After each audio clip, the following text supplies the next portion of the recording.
Hello, True Health Seeker, and welcome to another exciting episode of the Learn True Health podcast. Well, welcome to 2021. I hope you guys had an amazing December and got some time to rest and relax as I did.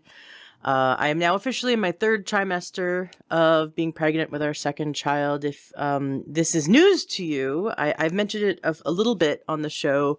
I used to be completely infertile. I was diagnosed infertile, actually, by an endocrinologist who told me I'd never conceive children naturally. And I had severe polycystic ovarian syndrome. I had a bunch of other health conditions as well, including type 2 diabetes, chronic infections, and chronic adrenal fatigue.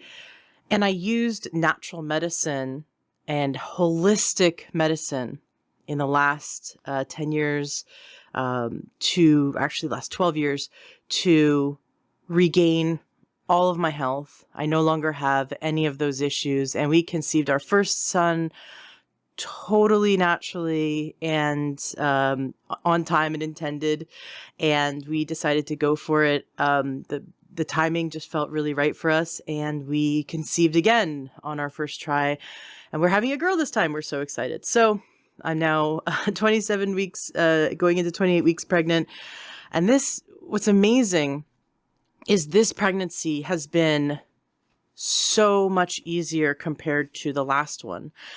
And that's something that I want to explore in further episodes, because I spent 6 years focusing on going from really poor health to getting myself to the point where I was fertile again and healthy. And that was for our first son. And that pregnancy was still very, very difficult for me. A lot of issues came up, and I addressed them with my naturopathic physician and my midwives, and we were able to have a healthy birth, but it was still very, very stressful and difficult on my body. And so after we had our son, I spent the last 5 years, and of course doing the podcast as well, learning so much from all these amazing guests we've had on. I spent the last 5 years really focusing on getting to even the next level of health. And so if you've been a long-time listener or you're a new listener, go back and listen to those episodes, because in the last 453 interviews, I've really taken to heart so much of this information that we've absorbed from all these great guests and all the courses I've taken online. And of course, my continuing mentorship with several really old school holistic doctors and naturopathic doctors that I've been mentored by over 10 years now. And so what happened is the last 5 years is I focused on really getting specific with what diet is the most healing and restorative for my body. What can I do to detox heavy metals, remove parasites, support my liver and other organs? I shed a lot of even further inflammation and weight. And I saw my blood levels be the healthiest they've ever been.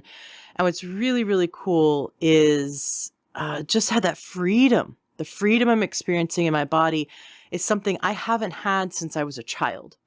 And that is so exciting that I keep telling my husband, when the baby kicks, I actually forget I'm pregnant.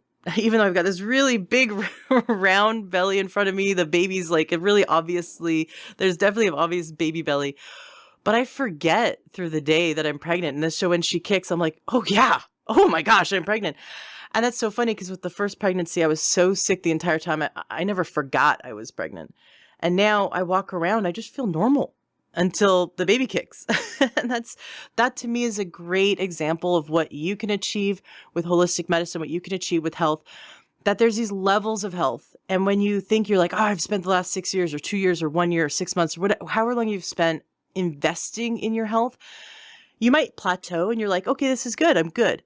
And then you learn something else and you decide to take it to the next level. Maybe do a cleanse, a detox, a fast, maybe change up your exercise routine or your sleep habits. Whatever you do to take it to the next level, just look back after a few years of doing that and go, wow, my body, everything that I'm going through now is so much easier than it used to be. And that is such a cool feeling. I never would have thought that I would have achieved this much in my health 10 years ago, right?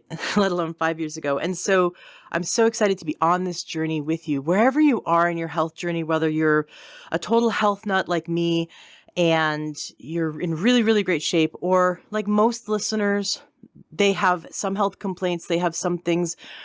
We have some listeners that are more newer to the holistic space, and they're really sick of suffering. They're just really sick of medications that are not really helping them to get there, to get to their health goals. And they're just ready. They're ready to make some amazing changes. This podcast, this is my goal, is to get you that information to help you to achieve your not only your health, because physical health is just one aspect of your life, but when you have physical health, how much more ease you have to love yourself, to love your family, to be connected to your friends, be connected to your creator, to be connected in nature, and have that energy moving through you, and just experience the world. Your body is your vessel, and your experience of the world is greatly affected by the health of your vessel, right? So by giving your body everything it needs, all the nutrition it needs to achieve optimal health, you're giving your entire life and all those you love a better experience, an increased in joy and vitality and a sense of purpose. So continue on this path no matter where you are. Let's make 2021 be just such an amazing transformative year. You get to say if this is your year of transformation, and I'm going to bring you episodes that are going to help you to continue to transform your life, to make it into the one that you want, the one that you see in your future as the one you want. You know, my goal was to have an easier and healthier pregnancy this time around. And I didn't even know that it could be this good. So I'm letting you know it's so exciting, the things that you can achieve. Now, today's guest, I am absolutely ecstatic for you to learn from, because this is an area we've touched on a little bit on the show. I mean, over 450 episodes, there's a lot to cover. But the idea that everything in our surroundings, our carpeting, our mattress, the paint on the walls, all of this goes into our health. And our guest today is an incredibly experienced man when it comes to non-toxic environments. He has been in the building industry and focusing on materials used in homes and even in cars and offices that are non-toxic for the human body, long before we ever heard the word green, or green technology or green building. All that kind of came out in the 90s. He's been doing this long before that. And he tells his story, and it's just absolutely fascinating. He has a lot of great actionable information.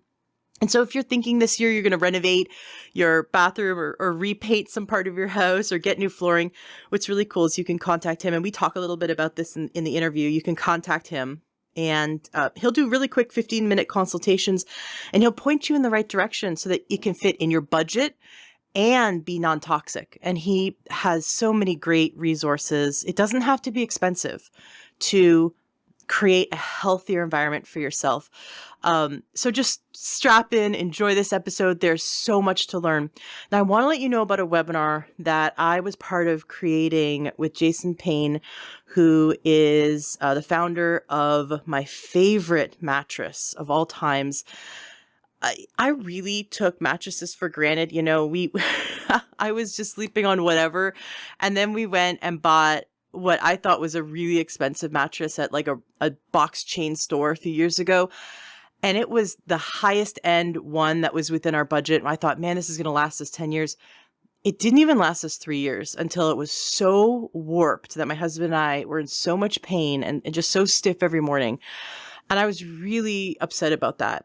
And I looked and I looked and I looked. And the more I dug into this, I talked to a lot of other holistic people in this space. And the more I dug, the more I realized that most mattresses out there, first of all, are designed to only last a few years, are off-gassing really bad stuff for our health. And they're designed in a way that doesn't allow us to have deep restorative sleep. So I finally found a mattress that I absolutely love. I did a ton of digging, and I cannot tell you what a life-changing experience this has been. I had the creator of this mattress on the show a while back, and then we decided to make this webinar so you can see and learn more. So what I want you to do is go to learntruehealth.com/bed. That's learntruehealth.com/bed.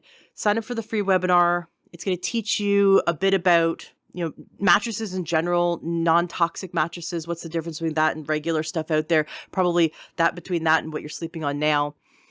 And how this technology in this specific mattress, how the technology works to make it so that you don't have pressure points, so that you stay in deep sleep longer, deep restorative sleep longer, and you come out no longer in pain, no longer stiff. Some people have actually gotten off of pain meds because of this bed. It's pretty amazing. So check it out, learntruehealth.com/bed. And why this is relevant, this webinar is relevant to the topic of today's episode, is because this is just another thing in your house that you want to replace. When you're ready to replace your bed, you want to replace it with this one because it is non-toxic. And it also will last over 25 years. And that will save you a ton of money. Because if you think about it, if you have to buy a mattress every 5 years because they get warped, or have to go to the chiropractor, you're in pain, and so you're compensating for that pain because you have a wonky mattress that's off-gassing some chemicals. That doesn't save us money, right? And save us our health. So this is why I love this mattress, and I can't say enough good things about it. Go to learntruehealth.com/bed and check out that webinar. Come join us in the Facebook group. If you're on Facebook, just search Learn True Health in Facebook. We'd love to see you there. It's such a supportive and wonderful community. And you can always reach out to me there in the community if you have questions. And of course, you can always email me, LearnTrueHealth, Ashley@learntruehealth.com. Thank you so much for being a listener. And thank you so much for sharing these episodes with those you care about. If you have any friends or family that are looking to renovate this year or looking to change anything in their home or office, you definitely want to share this episode with them. It's going to make a big difference. Have yourself a fantastic rest of your day. And remember, go to learntruehealth.com/bed and check out that webinar. Welcome to the Learn True Health podcast. I'm your host, Ashley James. This is episode 453. I am so excited for today's guest. We have with us Andy Pace, the founder of the greendesignCenter.com. Now, how I found Andy, it's quite interesting. If you've been a longtime listener, you heard me interview the Sternagels. I had Teddy Sternagel and her husband, Ryan Sternagel, on the show. They have a child who had cancer and had been through treatments twice. His cancer came back. Thank God, praise God. I am so thrilled to share that their child is cancer-free.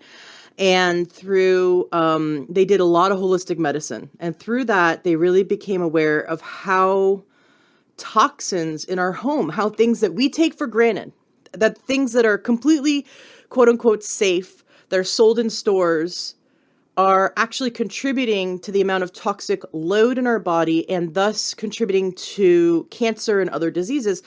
And they became so acutely aware of this that they moved from Washington State. They bought a beautiful plot of land in Utah, and they built their home.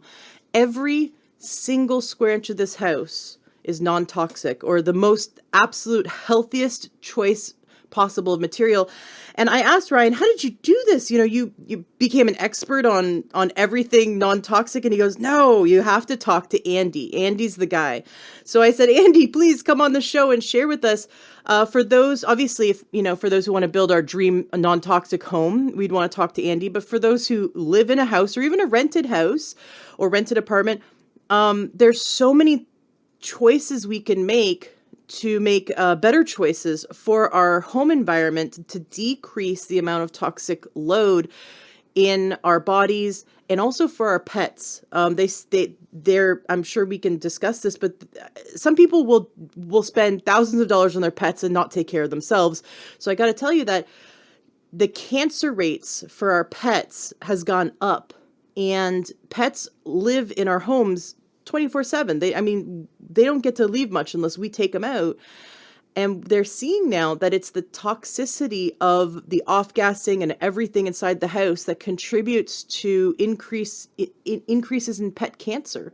And of course, if we're seeing that in animals, we're seeing that in humans. So, Andy, I'm so excited to have you on the show today. You're going to really open our eyes and share with us all the things that we can do to clean up our environment so that we're living a non-toxic or the least toxic possible lifestyle. Welcome to the show. Thank you so much, Ashley. It really is my pleasure to be with you and your audience today. It's always exciting for me to talk to a new group of listeners out there in the world and to hopefully open up some eyes to what's really happening and how to make our living environments much, much healthier. Yeah, absolutely. We're going to get into it. You have so much to share with us today. Now you do podcasts. Like do you have your own podcast? I do. It's called Non-Toxic Environments. Awesome. And I'm sure my listeners will want to check that out. Of course, the links to everything that Andy Pace does is going to be in the show notes of today's podcast at learntruehealth.com. But I'm really curious to find out, though, what happened in your life that made you want to become an expert in non-toxic environments and non-toxic homes? Like, did you just wake up as a 7-year-old and you said, I really want to become an expert in flooring and paints and home design for green living? Like, what happened in your life? Well, quite coincidence there. I actually kind of did, as a child, want to get into the business of selling building materials, and here's why. My family has owned a commercial construction material supply company that dates back to the 1930s. Wow. And we've been here in Wisconsin ever since. And when I was in high school, actually before that, I remember as a small child, I remember sitting around the dinner table, and unlike most homes, I think, when you're having dinner conversation, we weren't talking about sports or school. I was listening to my mom and dad talk about these architects and these contractors and projects. And at a very young age, I just got really interested in the entire building process.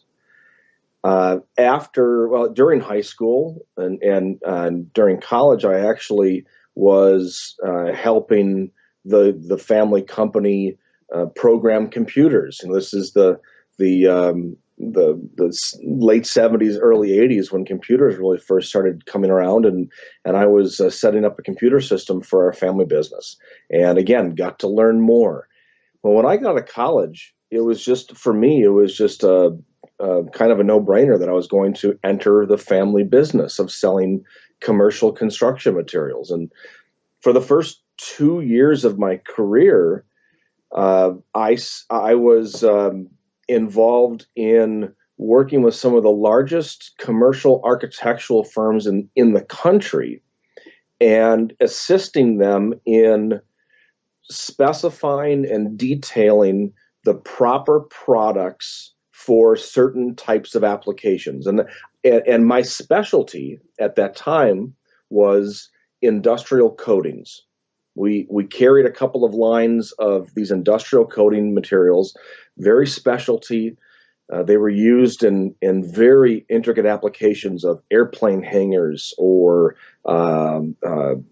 humane society projects. And this particular one that really got me going on the health kick was a project that was a below grade parking structure. So essentially it was 3 underground floors of parking underneath a 20-story condominium complex.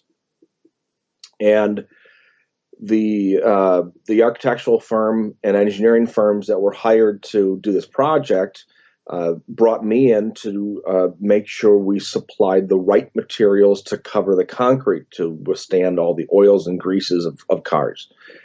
Well, after our crew installed the primer coat onto the concrete, essentially they prepared the concrete, cleaned it all up, put the primer on. And you have to remember that all of the products that we're supplying were water-based.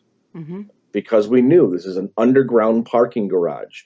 There are people living and working in the condominiums and offices above. We can't use anything that has a lot of solvent to it. So we made sure to use water-based products. Well, after the primer coat was applied, we started getting phone calls from people living and working in the condominiums above the parking garage. And we couldn't really understand why, because we were using a water-based product. We made sure to put up plastic barriers so that the fumes wouldn't carry throughout the building. Obviously, that didn't work. And after we received a phone call from a United States Senator's office who happened to be in this building, I remember this vividly. About 20 minutes after that phone call, and we were all standing around talking about how we're going to proceed with this project, 3 of our workers collapsed. You're all standing around? Yes. Wow. 3 of our workers collapsed. They couldn't breathe.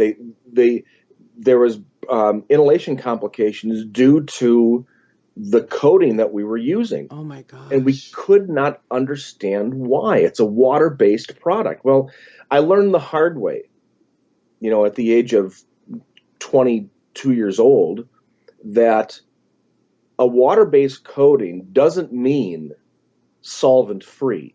Or non-toxic. Toxin-free. Right.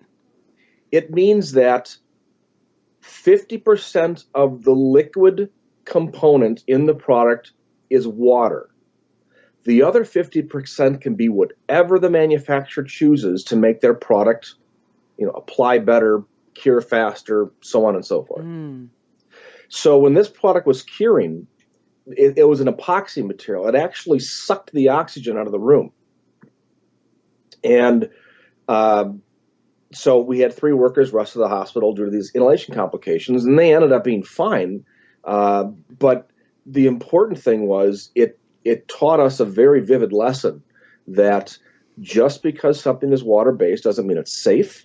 And just because a manufacturer or somebody says, "Oh, don't worry, it's fine," to not take that seriously. Just because it's sold in stores. Right.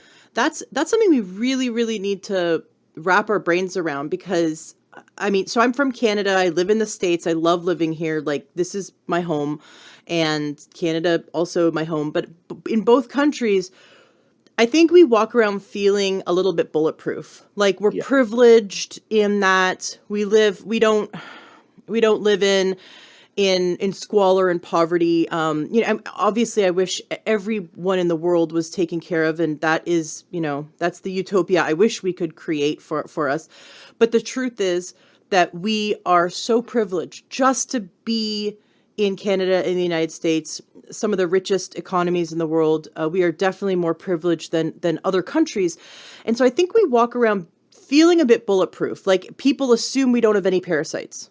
People assume, oh, that's something that happens in one of those countries, but not this country. And then when we look at that, the European Union has banned just thousands upon thousands of chemicals that are in food, that are in building supplies, that are different medications, and they're not banned here. And you got to scratch your head. Why are there chemicals banned in other countries but are readily being used and are on the shelves here? And so we have to really get that it is buyer beware. And that for when it comes to food, when it comes to anything used in your home, when it comes to cosmetics, that there are chemicals.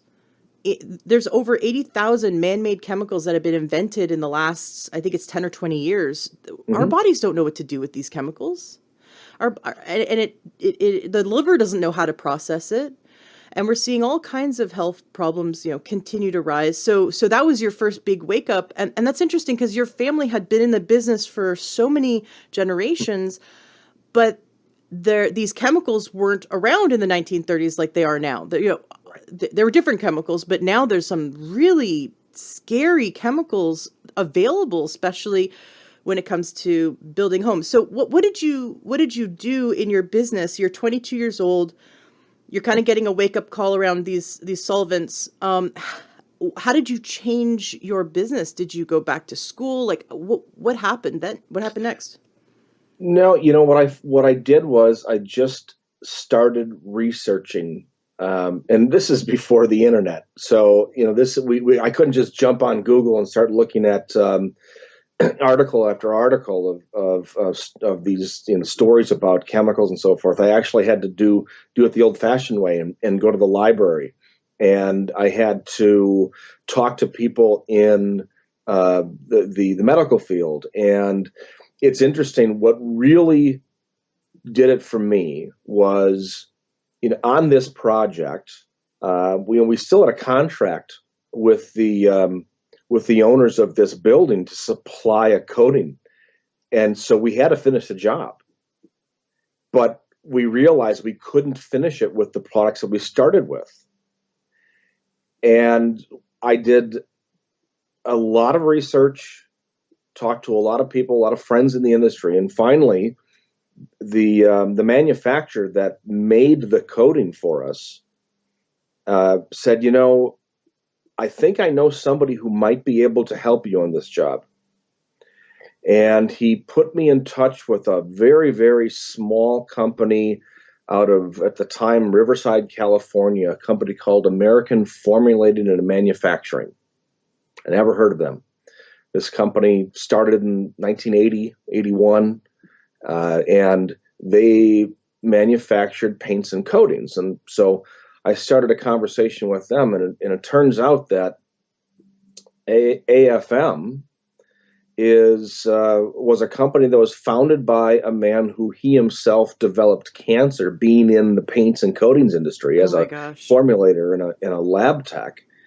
And he made it his life-ending mission, literally his life-ending mission, because he died of cancer, to formulate recipes for paints and coatings and specialty products that are completely free of the health hazards and toxins that got us into the problem in the first place. And so I was introduced to the company, and I spent probably a good 2 years just trying to figure out, what am I going to do with this information? I came from the commercial construction industry. I'm used to working with architects, engineers, and contractors. But when I first started researching the materials from AFM, I thought to myself, well, I've got to go to somebody who I know in the field that can maybe give me some feedback. So it just so happens that a good friend of mine was the head of buildings and maintenance for the largest medical complex in Wisconsin. And I reached out to my friend Jim, and I said, Jim, I've got this new paint product, and the manufacturer claims that it is good for people who are subject to sick building syndrome and environmental illnesses and something called multiple chemical sensitivity. Can you have one of your painting crews? I said, I'll give you the product. Just use it on one room of the hospital so we can get some feedback, so we know what's going on with this. Well, he did that for me, and I was there when the painting crew was applying it to one of the rooms, and it was amazing. I was watching this crew applying AFM Safe Coat paint on this hospital room. I couldn't smell a thing. It looked absolutely gorgeous. And the crew gets done. They're talking to Jim, the head of maintenance and buildings and so forth.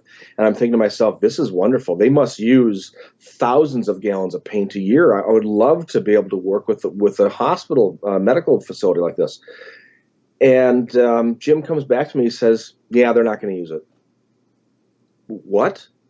What's wrong with it? He said, I don't, he said they didn't like the way it applied. It was thinner or thicker or something than what they're used to.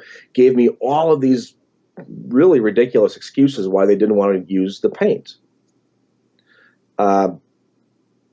After doing this, though, I remember getting one doctor and one nurse that separate times came up to me and came up to us during this and said, this is amazing. Where can I buy this for my house?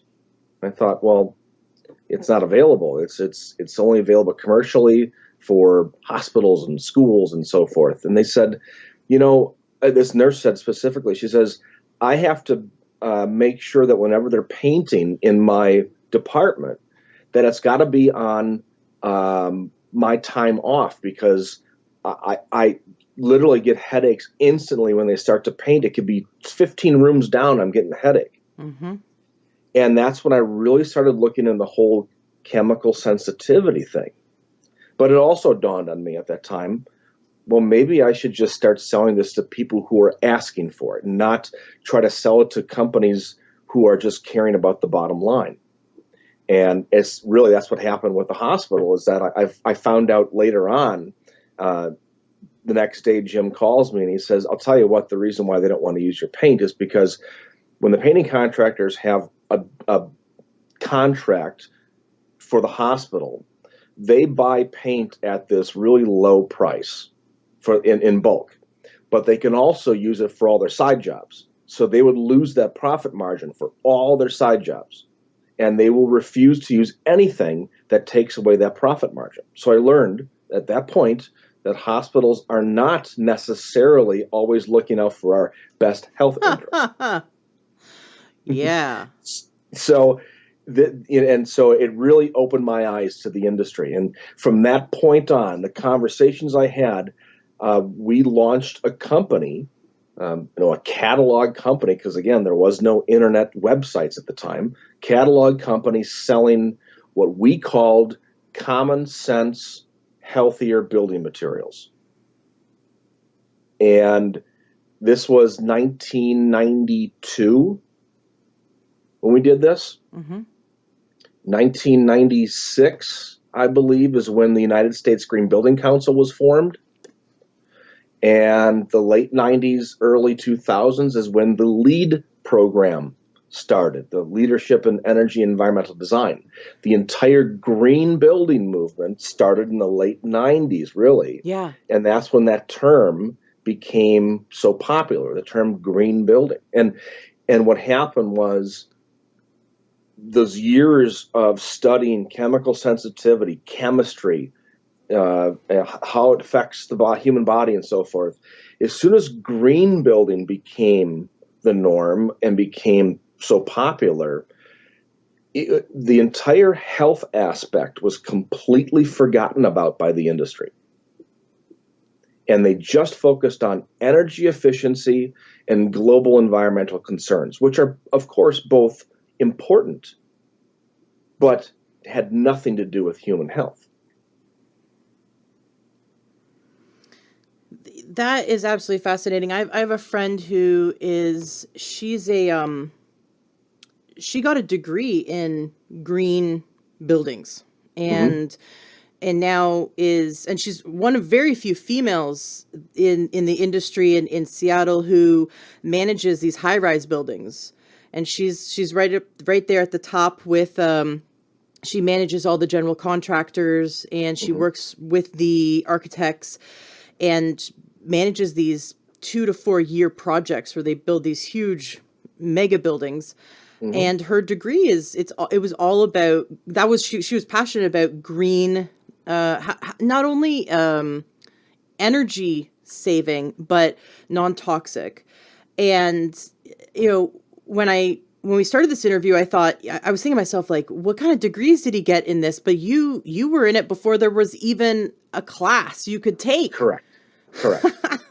So yeah, there wasn't anything, and that's the thing, is that people who are actually getting degrees in sustainable building or sustainable management, or are becoming certified by the U.S. Green Building Council in the LEED program.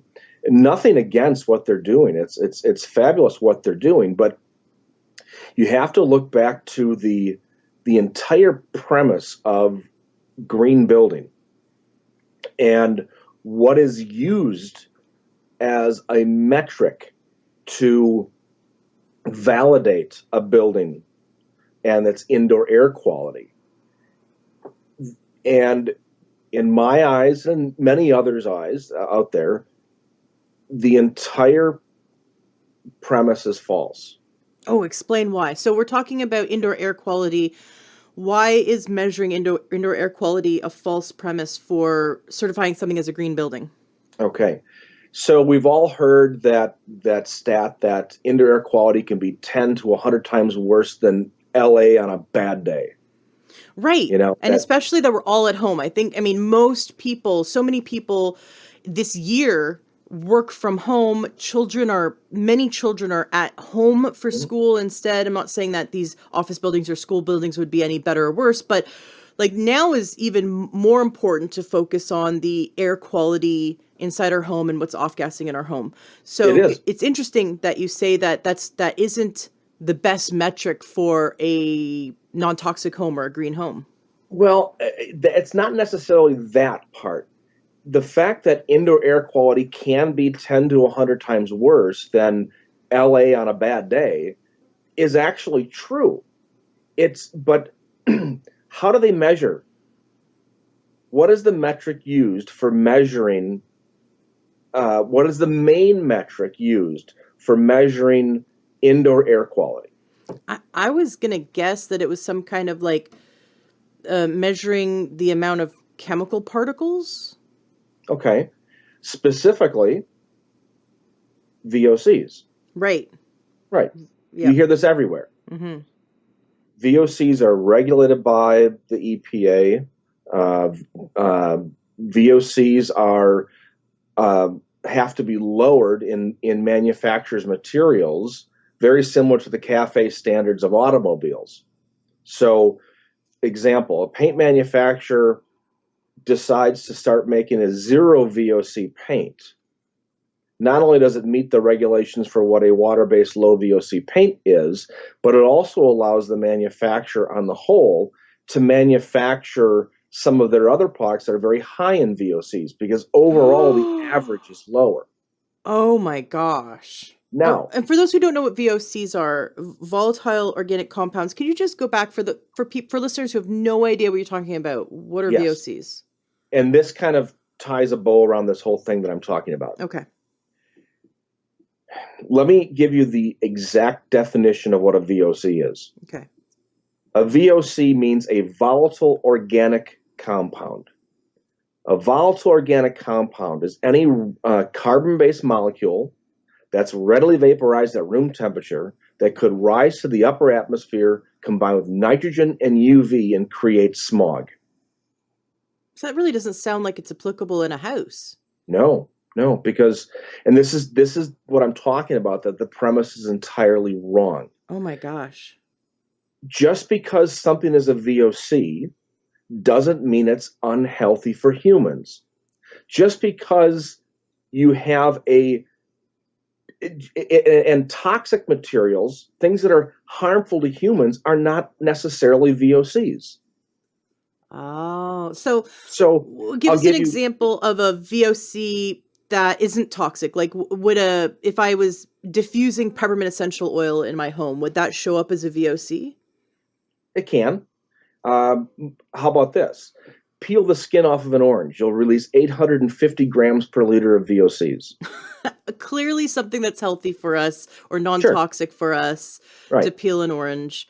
Now, you know what acetone is, right? Nail polish remover. Yeah.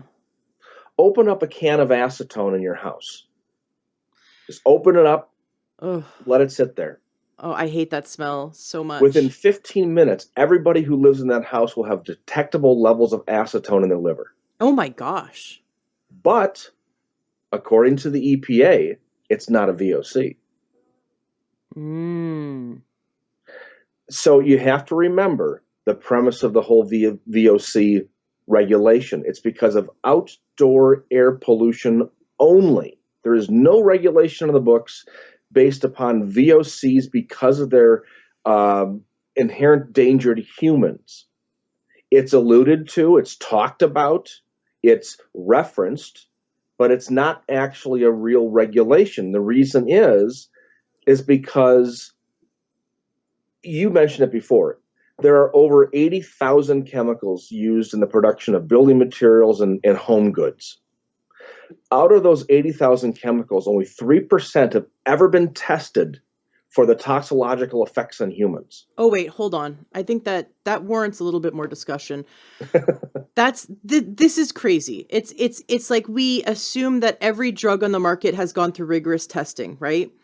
Right. And then we take that same assumption and assume that every man-made chemical that is available for our house or for our body or for our food has been rigorously tested. And you're saying that only 3% has been tested for safety with humans.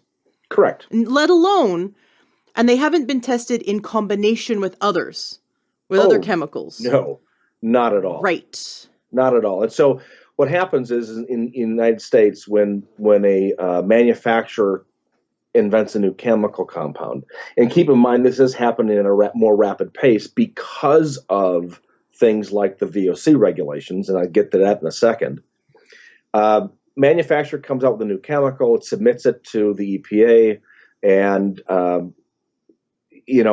I could be wrong about the exact number of days. I believe it's 120 days that the EPA has to essentially approve it or reject it. Okay, so they get 120 days after application date to approve it or reject it.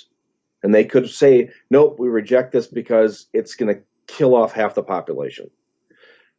However, because manufacturers are coming out with these new chemical compounds on such a rapid pace, and there's something like a 2-year backlog to do testing, the regulations as they are written today state that if the EPA can't get to actually testing them within that time period initially, they rubber stamp it, approved. And how do they test it on animals? Like, really, how do you test these chemicals? That's also kind of an unknown. The fact of the matter is that if they get 120 days to test, and they don't test it within 120 days, they have to automatically approve them. And because there's a 2-year backlog for testing. Mm-hmm. What happens then is they leave it up to the consumer to essentially file class action lawsuits with other consumers who've gotten sick because of it. Oh my gosh. Now, if this were a true, leave it up to the marketplace sort of thing, where manufacturers were forced to disclose their ingredients, then I can see that would actually be in my opinion, a better way to go, because now you'd have a complete list of everything that's in these materials. And I'll use paint because I know paint the best. Mm-hmm. On the MSDS, or the safety data sheets for a gallon of paint, it's not an ingredients list. It's essentially a list of certain chemicals that make up more than 1% of the volume or are not part of a proprietary blend. And they have to list those certain chemicals that may have a hazard component to them. When a manufacturer puts together something like a gallon of paint, and you look at the MSDS and you see like 3 things listed. Well, how could paint be made of 3 things? Well, it's not. It's made of 30 things. And most of those ingredients each make up less than 1% of the volume, therefore do not have to be listed on the safety data sheet. And that's where the real bad stuff is hidden. So you've got to remember that the VOC regulations, the safety data sheet regulations, everything out there is written for the protection of the manufacturer, not the consumer. The entire green building movement and indoor air quality component of the green building movement is based upon reducing VOCs in a space. Yet VOCs have nothing to do, sometimes, most times, with the true hazardous component of what's being used inside of the building. Because there's only a couple hundred chemicals used in building materials that would be classified as VOCs. Yet there's 80,000 chemicals that are available for use.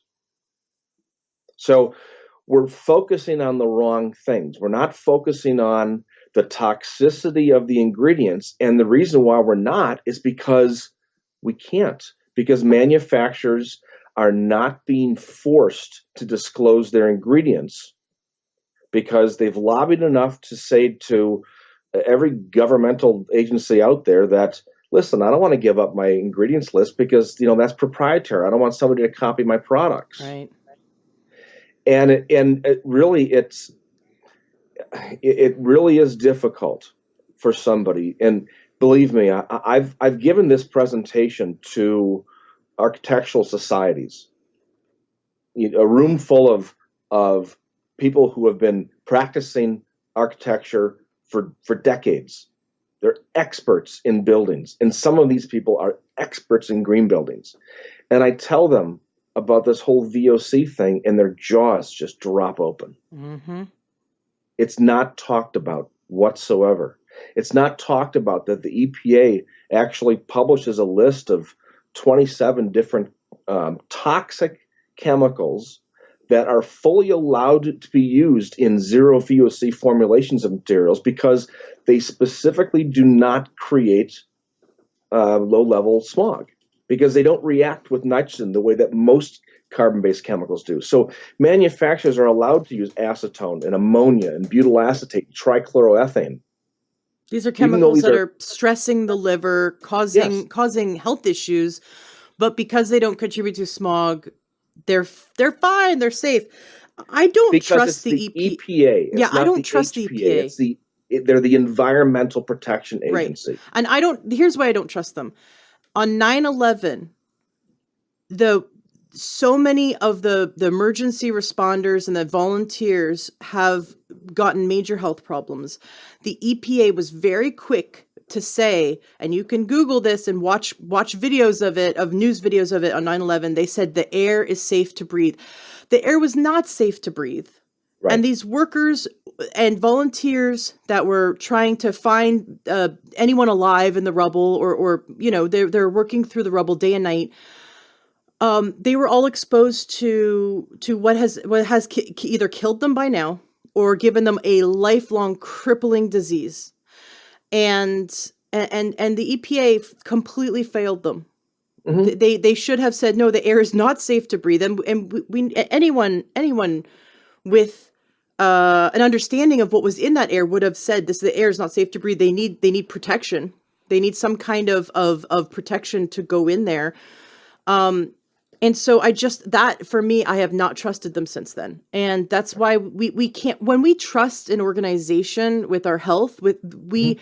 we tend to become relaxed. And I think we have to look at how our relationship is as adults with organizations, because I think we sometimes become children. Like, oh, I trust this big organization that's supposed to be looking out for me. And it's like we become children again, trusting our parents to do the right thing for us. And so we have to get that it's always buyer beware. Always, even if there's some big, like, even if there's an FDA and a CDC and, all these alphabet soup organizations, they're not the ones responsible for our health. Even though we've given them that responsibility, we still have to do our research. We still have to know that everything that we put in our mouths and put in our bodies and put in our environment is our responsibility. And it's scary. This is the dark side of the way our manufacturing is, the way our consumerism is, that it is buyer beware. And I love that you found the AFM so early Mm-hmm. on, because it Right. allowed you to find a company that was ethical. And I love finding ethical companies to work with, like yourself, who are going to spend a few more dollars to make Mm-hmm. sure that what you're using, the building materials using, are safe. Now, what do you think about the environmental working group? Do you like them as a resource when it comes to looking at ingredients for what could be healthy? I do. I certainly use a lot of the information they publish. I also look at, the product declaration and health declarations that some companies are having done third party. I think that there are certainly many more responsible manufacturers out there now than there ever used to be. Mm-hmm. And I chalk that up to the fact that, again, I was telling that story of how we got really started with this. Green building really hit its zenith at about 2005, 2006. And I was looking at, at the time I was actually president of one of the largest architectural associations in the country. And I was talking to friends and colleagues all around the country, and all they talked about was green building. Well, what happened in late 2000s? The big recession happened. And from a residential standpoint, what was happening was, it used to be that I'd have a customer come in and say, well, remodeling the bathroom, I want to use this really cool concrete with recycled glass countertop in the bathroom. And I'd say, okay, well, here's the price. It's a little more expensive than these other materials that are more commercially available. And they said, that's all right. I love the fact that it's recycled content. I think it's going to be great to tell my neighbors and friends about it. So at that time, people were spending money to buy anything green because that was just kind of the wave we were going on. Mm-hmm. Then the recession hit, and nobody spent money on new homes, remodeling. It was the first time in history that when the new construction market went down, usually what happens is remodeling goes up. Well, first time Yeah. in history where new construction went down, remodeling went down, because people were losing value in their homes for no reason. We were finding that the homes were just overvalued. Mm-hmm. And so people were losing the equity in their homes, and they didn't want to put any more money into them because it would just be a waste. And that didn't really correct itself until about 2013. And when those customers started coming back into the marketplace, it's interesting. The individuals who were buying green for the sake of buying green before, a lot of those folks were coming back to us saying, hey, you remember I worked with you a few years ago? Yeah, I remember. They would say, we're remodeling one of our rooms and we're looking for a healthy flooring or a healthy paint.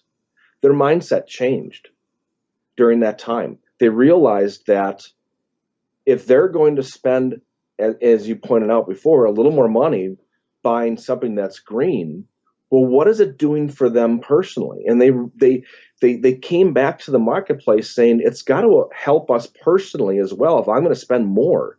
So I might as well buy something that's actually healthier for us. Because while 50% of the world at any given time is going to tell you that the green building movement is garbage and we don't have to worry about it, probably closer to 95% of people would say, yeah, but if it's healthier for me and healthier for my family, now it's worth it. And so Right. they almost re-educated themselves to saying, all right, here's why we're going to spend a little more, because I don't have to worry about the toxicity of this stuff. And so since then, we've seen an explosion in the healthy building market. And very rarely do I get a customer now calling up and asking me if there's any recycled content in the product that they're buying. They'll say, how does it affect my family? I've got somebody in the household who's got an immune disorder. Mm-hmm. I like that you said healthy building market, because green, like you've said, someone who's a certified, some kind of builder who's been certified in green material, that might not even be non-toxic. Correct. That might, and so I've interviewed actually two people from this mold remediation company that I really like, Green Home Solutions.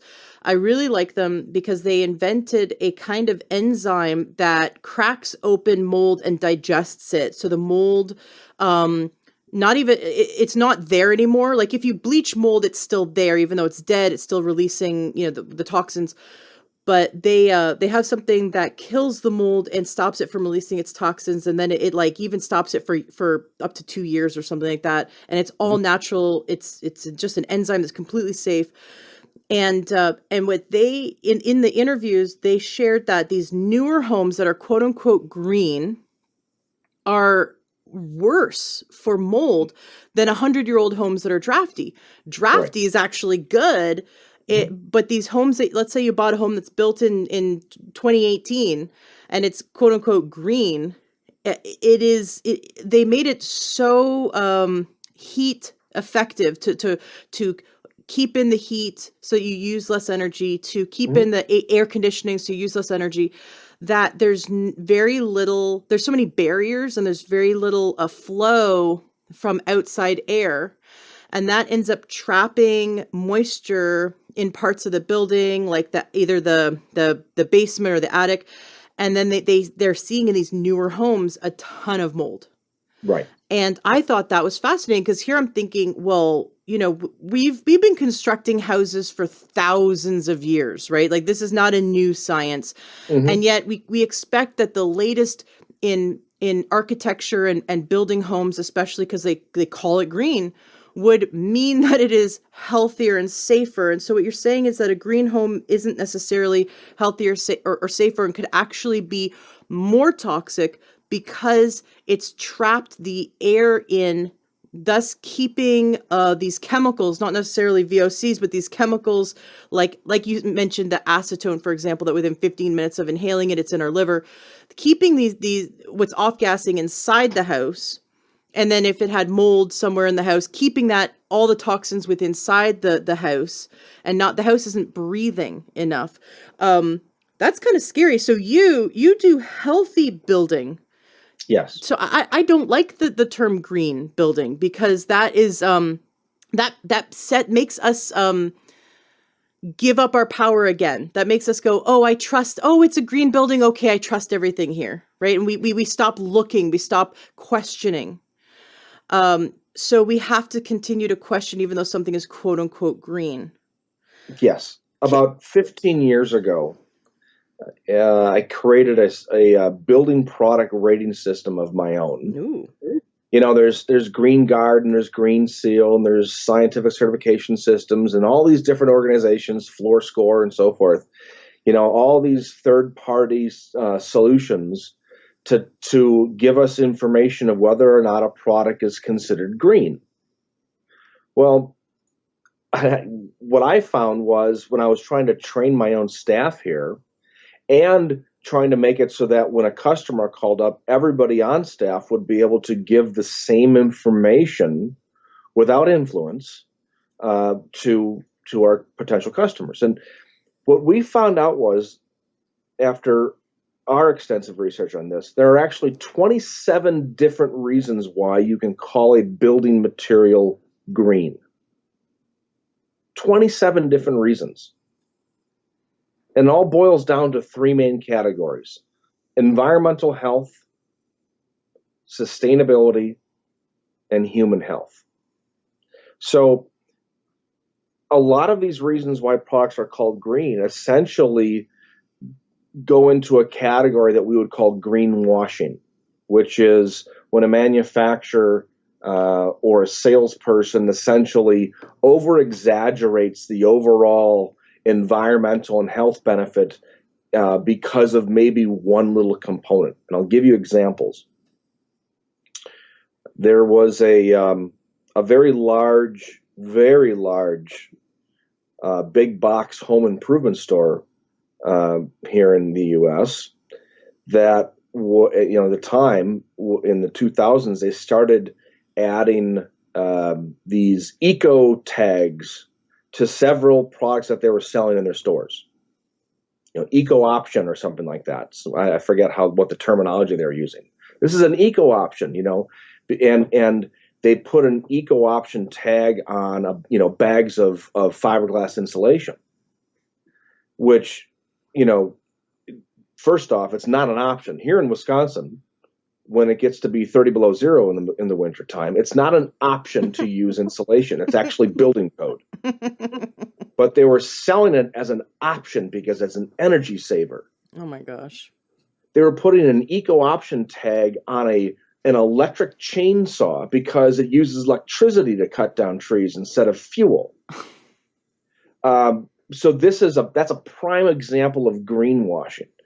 There was a manufacturer here down the street that was making, and I forget at the time what it was, but they were saying they started advertising in the trade publications saying that it was they were a green company because they had all local manufacturing. Nothing was made overseas.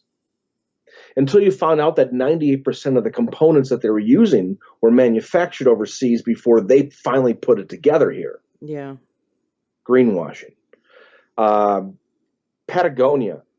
I love their products, but they were winning environmental award after environmental award because of their eco fleece jackets and hats and gloves. And what eco fleece is essentially is taking plastic soda and water bottles, they melt it down and they spin it into a fleece fabric. Mm-hmm. Great. You're taking stuff out of the landfills. You're taking stuff out of the ocean, which is in and of itself, it's fantastic. However, the chemist that originally invented PET back in the 30s said in his original report that this product should never come in contact with human skin. Oh, geez. Because it enters into the blood system, it can turn chemicals into trihalomethanes and essentially eat the body from the inside out. So we're giving awards to manufacturers for poisoning us. These are all forms of greenwashing. And so I use this to create what I call my degree of green program. When a customer comes in, we have three main customers that come to one of our showrooms. First customer comes in and says, we are building a new house. It's got to be as toxin-free, human toxin-free as possible. We have a 7-year-old with autism, and she responds very negatively to chemical off-gassing, mm-hmm. And exacerbates her symptoms and so forth. We need a house that is as chemical-free, synthetic chemical-free as possible. Mm-hmm. Can you help us? Next customer walks in, and she says, I've been on this earth for 55 years. I've been a burden to the earth for 55 years. Can you help me remodel a home using all recycled, repurposed, and renewed materials? I want nothing manufactured virgin for my house. Third customer walks in and says, can you help me build a home with the lowest carbon footprint? Now, which one of those customers are wrong? None of them. They're all right in their own way. They've all developed their own personal degree of green. First customer is about human health. Second customer, it's about sustainability. Third customer is about environmental concerns. All of them are right. Yet the industry as a whole treats everybody the same. They call it green. But the one who's using recycled material that's not necessarily a healthy home.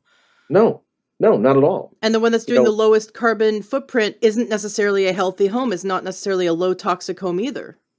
And that's the thing. And so, yes, I focus on health. That's what I do.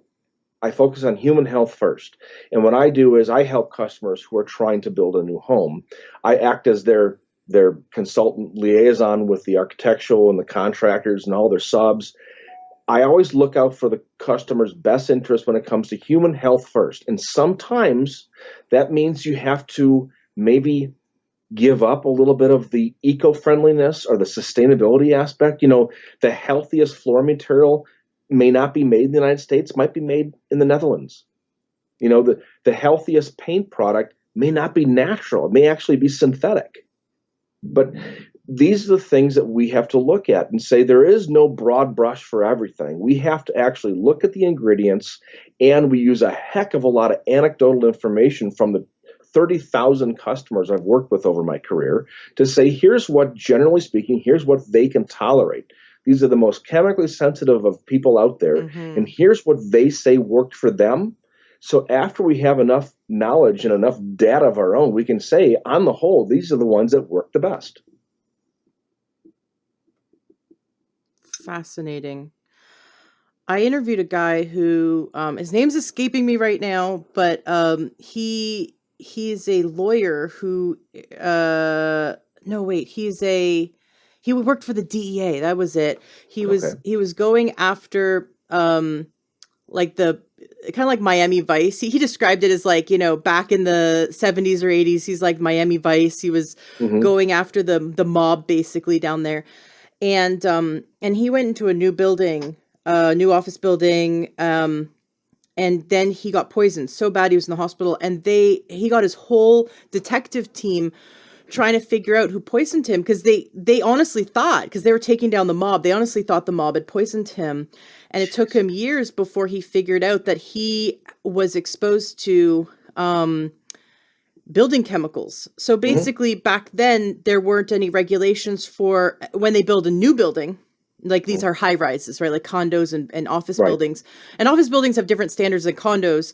My husband was a foreman union a carpenter for 20 years, and so he loved to point out the differences in building materials, from living in an apartment to working in an office. There's a lot more Mm-hmm. regulations in an office building so it doesn't burn down. And I'm like, why aren't the same regulations in an apartment building? I always thought it was interesting, but they use different materials, and so there's different toxic levels. And he was in an office building that was just built in Miami. They turned on the AC and there was no all the air was recycled. There was no new air coming in. Right. So you can Right. imagine this is like a, 60 story building with Mm-hmm. all the off gassing of the new carpets and the paint. And a few other people had had a similar experience, but he was hit pretty bad. And who knows why? It could be genetics. It could be nutrient deficiencies. Whatever happened, he almost died. Mm-hmm. And it took him, I think it was 15 years to recover. He ended up he found a naturopath that figured out what his issue was and actually nursed him back to health. But for like something like 10 or 15 years, had to live in the desert. He couldn't be exposed to any electricity at all. Any Mm-hmm. electricity would cause his body to go haywire. He had to live in a house that was like metal, that had nothing Sure. that could off gas, living in the desert. And he called himself basically Bubble Boy. And he wrote a book about it. It was a very interesting interview because it really made me see how some people who are exposed to these toxins, it causes lifelong debilitation. And if you Yes. continue to go to MDs who are not experienced in this realm, they might treat you for fibromyalgia or something that's sort of like a catch-all, without knowing that, your migraines are triggered by, triggered by this chemical or that chemical that's Mm-hmm. just in your environment.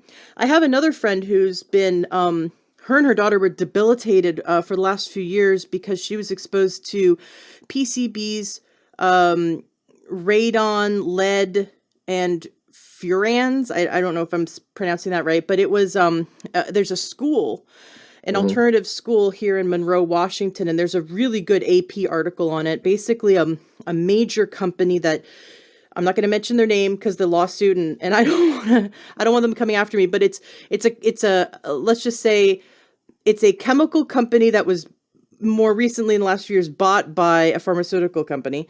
Mm-hmm. And there's a huge class action lawsuit with hundreds of students and parents, several of which have died of cancer and other diseases because of their exposure to these chemicals in the school building. And the school district said the school was safe when it still wasn't safe. And there was PCBs basically dripping from the ceiling and leaking onto the children, onto their desks Sure. from the light fixtures, from these old light fixtures. And so, just the horror stories that came out of this, they came out of this building. Right. These are old buildings. Mm-hmm. They said that the chemicals are in the caulking, that they're in the light fixtures, that there's several building materials that was even 60 years later still causing Sure. health issues. So we have issues with major issues with old buildings, like the Hmm. ones with PCBs, and then we have issues with the very new buildings, right? Yes. So it's not like you can say, "Oh, well this, this is my condo was once a schoolhouse that was renovated, and so it's a 100-year-old building, so it must be healthy because it doesn't have, or a 50-year-old building, so it must not have the 80,000 chemicals in it." Well, that's not necessarily true, right? So what Right. we're looking at is any home can be toxic. Right. Can you? Right. Any home can be toxic. The question I get quite often from clients is, can you give me a time frame if I'm going to look for an existing home? And I do have a number of clients who'll actually hire me to help them go through Zillow listings to see which homes Wow. might be best for them. But is there a certain time frame that I should be looking at, or that I should be avoiding? Yeah. When were homes the healthiest? when? Well, so What era? interestingly enough, homes that were the healthiest were the ones built prior to World War II. Mm, After the war, this is when manufacturing really started ramping up with plastics. So, could there be things like lead in the house? Yes, but that's easier to remediate. right. Asbestos wrapping around pipes and insulation, easy to remediate. Mm-hmm. We can see it, we can take care of it. Copper pipes or But homes whatever. themselves, as you said before, were built so energy inefficient that it allowed for fresh air to come to the house. Right. Homes that were built after the war, and specifically homes built in the 70s and 80s, are the ones that I typically avoid. And the reason for that is, the whole sick building syndrome and environmental illness thing really started becoming problematic after the oil embargo of the early 70s by OPEC, because building materials and buildings themselves were being built tighter, more energy efficient because of the cost of energy. I mean, even in commercial buildings, that you could adjust the amount of fresh air coming into these commercial spaces, the building managers would essentially cut down the amount of fresh air just so they didn't have to pay to heat or cool it. And so this is when we first started really learning about environmental illness inside of a building. In the 80s, that really came to a head, because this is when manufacturers really started ramping up with new, technologically advanced building materials and things like building wraps that were used on the outside of a structure before your siding that would slow down water coming into the building, but it would also slow down the water leaving the building, any moisture inside that cavity. And this is when mold started. Really to be a big problem in the 80s. You had building materials that were made out of wood dust instead of solid wood. That wood dust was held together using urea formaldehyde based adhesives, and all this is just a recipe for mold. And Mm. homes that were built to be sort of airtight but not really just means that moisture gets locked in that exterior cavity wall, and eventually, you're gonna find a mold spore on some of the lumber it's going to proliferate because of the environment. Homes that were built in the 90s, 2000s, this is when you started getting homes that were being manufactured or being built utilizing a bit more of what's called building science. But they still weren't really focusing on the human aspect, a human living inside of this space. And now with what we call healthy building, that's first and foremost. That's the very first thing we look at is the health of the human occupant. Everything else is secondary. As So it should be. I as mean, it should I mean, it's your home, right? Like, and, be. and if you're focusing on the health of the human, then the health of the pets is going to come with it.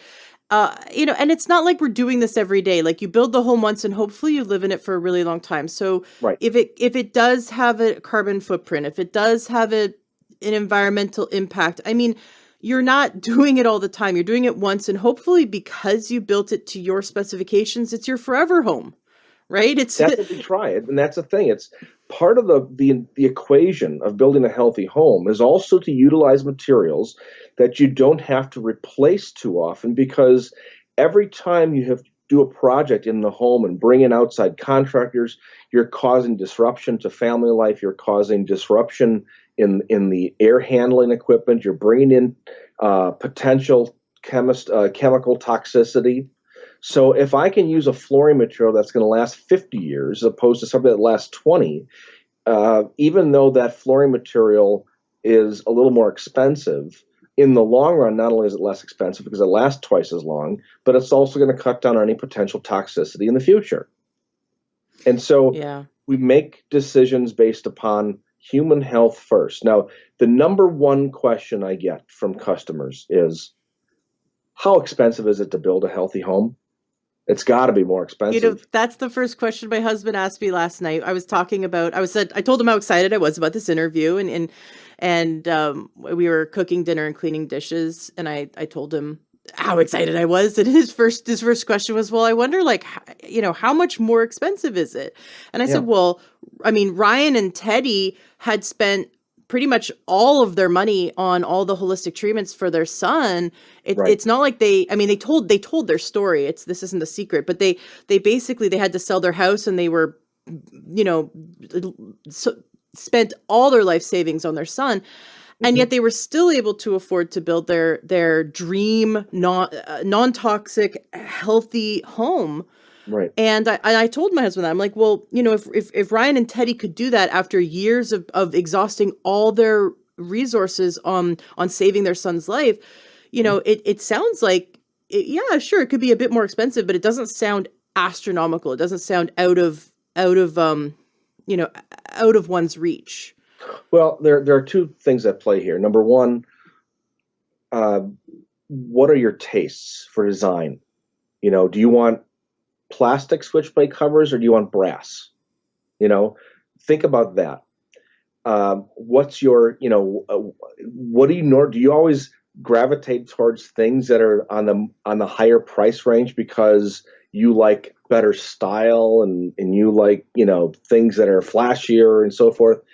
The other thing is uh, quality level, longevity of materials plays the biggest impact. Mm-hmm. I actually had an email conversation with a potential client yesterday, and she just can't wrap her head around the fact. She says, I'm sorry, but every time I start doing research on healthier building materials, it seems like my prices are going up. And I said, well, what are they going up from? And what I mean by that is, and let's take paint, for instance. Again, I know paint the best. Mm-hmm. If you're choosing a gallon of paint that is considered um, low cost paint, put it on the wall, it looks fine, but in 6 months the paint starts to dust and chalk off the wall. It starts to lose Ew. its color, lose its luster. You can't wash it because it'll wash right off the wall. This is what's called an architectural grade or a commercial grade paint. It's used extensively in the commercial industry. And the reason why is commercial buildings are typically repainted every 3 to 5 years. That's just the schedule they're on. Inside of a home, if you ever paint your house, you never want to do it again. It's not an easy task. You have to move furniture. You have to mask everything. You got to take time off of work, or you hire somebody and you spend gobs of money, but they do quality work. The fact is that most homeowners never want to repaint walls, or they don't want to do it any more often than every 20 years. So premium grade residential paint is far superior in durability and longevity and color retention than any commercial architectural grade paint out there. So when you call a contractor to give you a price on a home, and you're calling 3 contractors, most often these painting contractors are going to be bidding paint that's at a very low price point because they just want to get the job. And most homeowners, let's be honest, don't have an extensive knowledge of paint. I wouldn't expect them to. People don't call up and say, I want this quality. This is the product I want. They just say, can you give me a price to paint my house? And they'll give them a price, and there it is. Uh, 60 to 80% of the price that they get from the contractor will actually be labor and overhead. And a very smaller percentage, 20 to 40% is actually the material itself.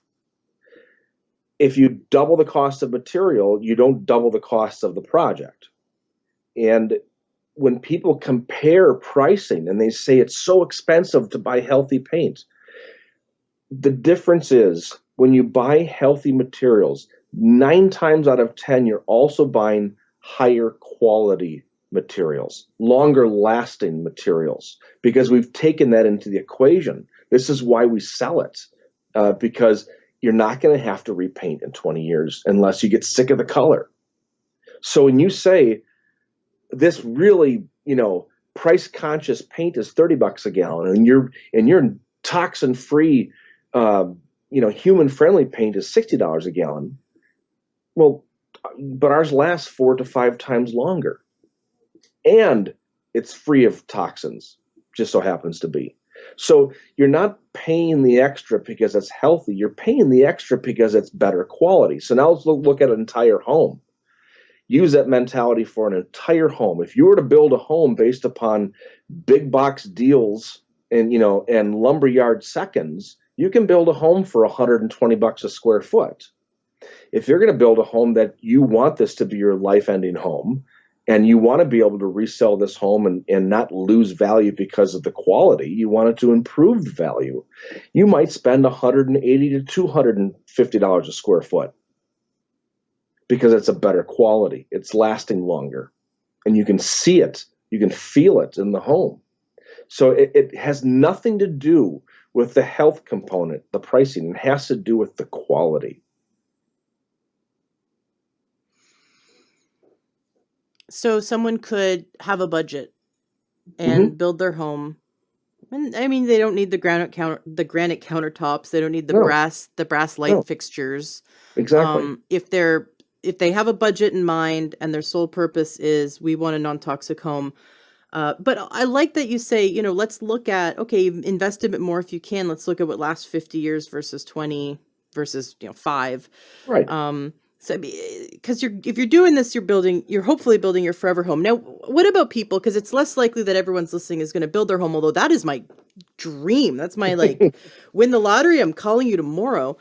But if someone's remodeling, and Right. especially again, I hate to bring up the fact that so many people are homebound these days and may Sure. continue to be. Major companies like Google and Facebook and Microsoft have said that they're thinking everyone's going to be basically working from home for the next year. And then who knows with the schools, but many kids are homeschooling or long distance learning. So the whole family's at home, not everyone, but a lot of us. And you're kind of looking around going, man, I really wish I had a better floor. I know I'm looking at my carpet, wishing I could replace it right now. Mm-hmm. Um, and if I did, I'd replace it with something that was non-toxic, of course. So there's certain things that people want to fix up around the house. Maybe even just choosing a caulking, like looking at their bathtub going, wow, I really need to recaulk this bathroom before some mold comes in. Or I want to repaint a certain area. So maybe something like little do-it-yourself home project. Where would they go to get some resources? Your website is great. So the greendesignCenter.com has great information, but could someone hire you to consult them on small projects as well around the house? Interestingly enough, I think most of my day is spent on consulting calls with customers all over the world who just have a few quick questions. And unlike a lot of consultants that are hired only for projects, I spend most of my day on 15-minute phone calls.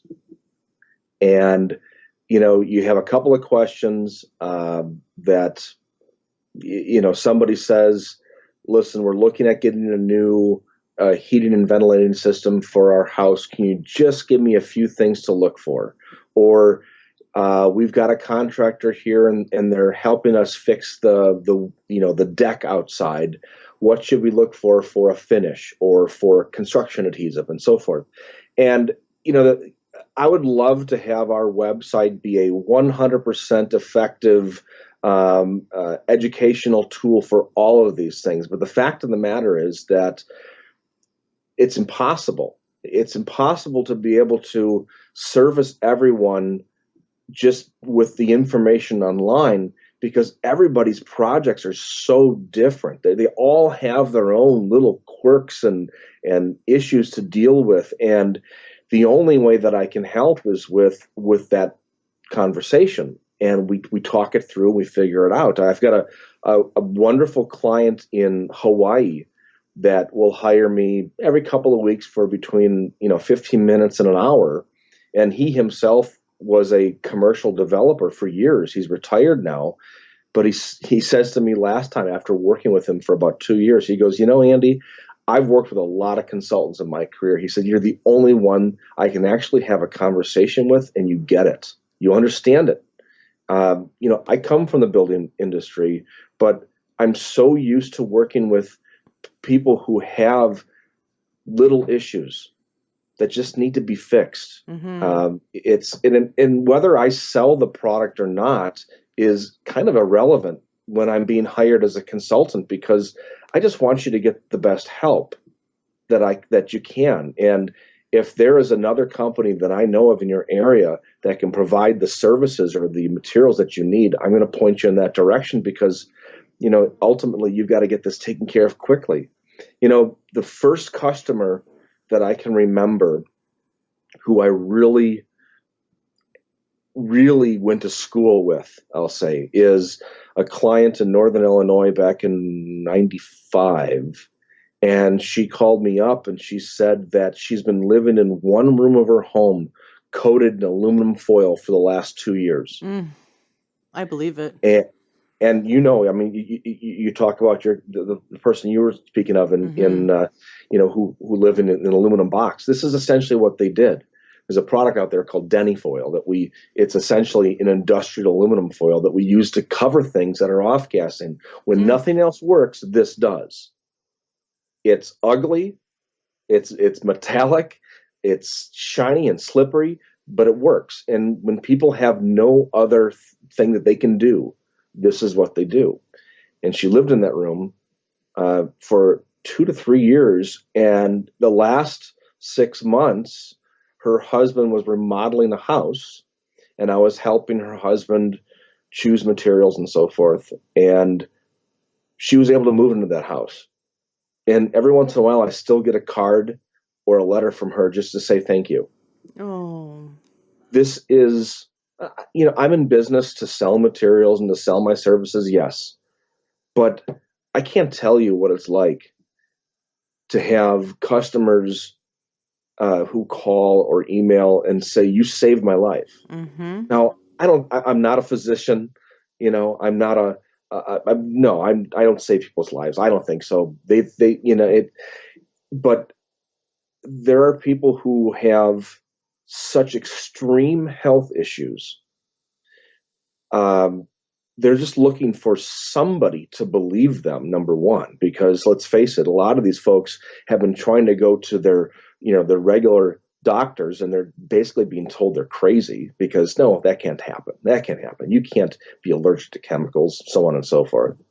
But they find somebody who understands it, has been there before. I myself have some sensitivities. I know what it's like. And then we have customers now that we have helped, like the Stern Angles, who can live in a house that is safe for them and their family. Mm-hmm. And it makes it for me getting up every morning and going to work. I mean, it's remarkable and really indescribable. I love it. When they say you've saved my life, you've saved the quality of their life. Yes, I mean, they certainly might have died sooner. sure. But really, we're all eventually not going to be here in this body, right? Eventually, we all move on, and Mhm. it is really about the quality of life that we can create, and having true health means being symptom free and having a long, healthy life that is as symptom free as possible. as long as possible. I love hearing about 100-year-olds that run marathons. That's the kind of 100-year-old I want to be. I don't want to be the Right. 100-year-old that's like, suffering in tremendous pain. Um, I want to be the 100-year-old running marathons and gardening, right? That's like, Hmm. I want to die when I'm 120. So the life I live now is what is going to determine the quality of my life later, barring any accidents, right? So Right. that's that's what we need to think about when we invest in the health of our home, that all these materials that come into our life, our Hmm. food, everything we intake, everything we breathe in, everything we apply to our skin, everything we ingest, it all plays a role in whether we're going to live that long, healthy, symptom-free life, or whether we're going to suffer now or suffer later. There's in holistic medicine and naturopathy, they look at what they call the vis, or the constitution. And there's two types of constitutions that people have, and you would know both of them, because everyone has a friend in their life who has a very weak constitution, like the weather changes and they're bedridden or something, and they're just like the they maybe they eat a little bit of sugar or drink too much wine or too much coffee late at night, and the next day they're wrecked. Like they just have a very weak constitution.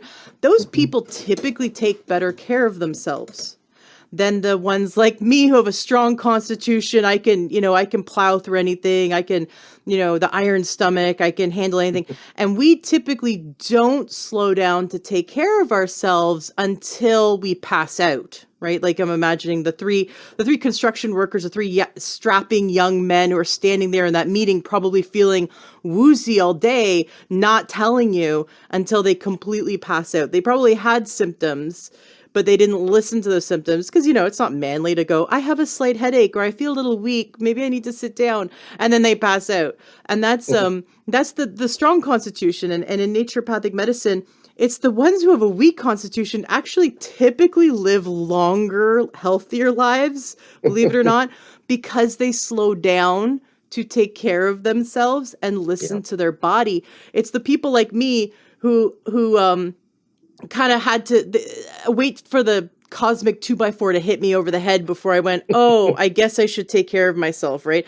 And so the ones with the strong constitutions, I'm speaking to you guys, even though we're not affected necessarily by all the things that are off gassing, although I hate the smell of acetone, my body goes, ew, but I don't get like a migraine from it. I know other people Right. do. Like I don't like, yeah, okay, my liver's processing it, and my I don't want my to over toxify my liver. My liver's, is doing a lot of good for me right now, Hmm. but it doesn't put me down and out to have acetone in my environment, right? Like whereas Right. other people, like the woman you mentioned, Hmm. who had to live for 3 years with aluminum foil around her, she would be put down and out if she was inhaling acetone.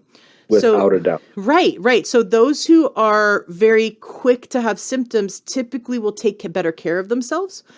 And hopefully, though, they don't go to the first drug available or the first, because that just masks symptoms and doesn't actually get to the root cause. And Right. those of us who have strong constitutions who are like, I could live in any home, I don't care.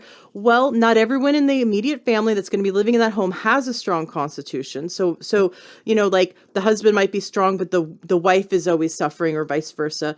So that's one reason to really focus on having a healthy home, Hmm. that instead of just toughing through it, and then understanding that those of us who tough through it, we will suffer later because eventually the body will break. So I love the way you describe this because it really it helps to talk about the fact that everybody is different. What the example I use with customers is everybody is born with a drum inside of their body that all the chemicals and pollutants that we are exposed to on a daily basis, they all filter into this drum, and then there's a spigot on the bottom of that drum that filters it out of the body. Well, sometimes that drum gets filled up faster than others. Some people's drums aren't as big. And once that drum fills up and it's actually filling up faster than it's draining out, it starts to spill over the top. And that's what chemical sensitivity is. It's the fact that the body says, no more, I can't do it.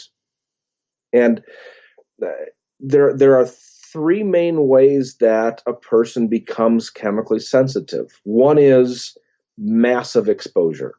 This is where you hear of somebody who was exposed to a massive chemical. You said about the person you were talking about earlier, massive exposure because of new construction, and there's probably some chemical, formaldehyde based, that caused that exposure.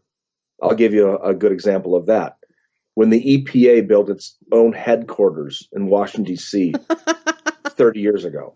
Oh my God, I'm just imagining the disaster. Okay, go on. Yes.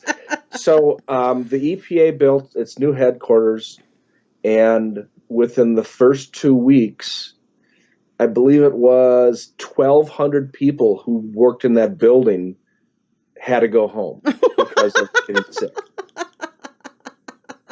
Turns out it was Oh, the carpet and the carpet adhesive that was causing everybody to get sick. yeah, like To this day, uh, 30 years later, there's over 100 people who are still on permanent disability. no. Hmm.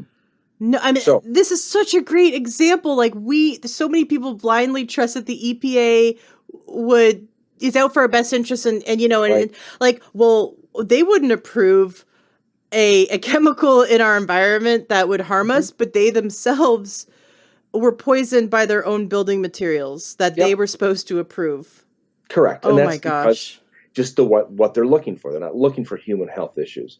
So that's an example of massive exposure. Or another example would be Legionnaire's disease. When you had these Legionnaires in Philadelphia who were massively exposed to this bacteria.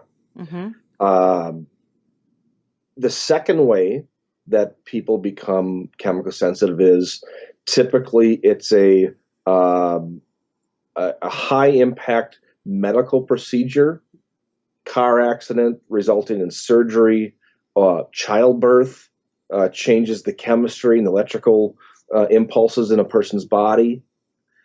So it's something to do with a health related issue that changes the chemistry in the body.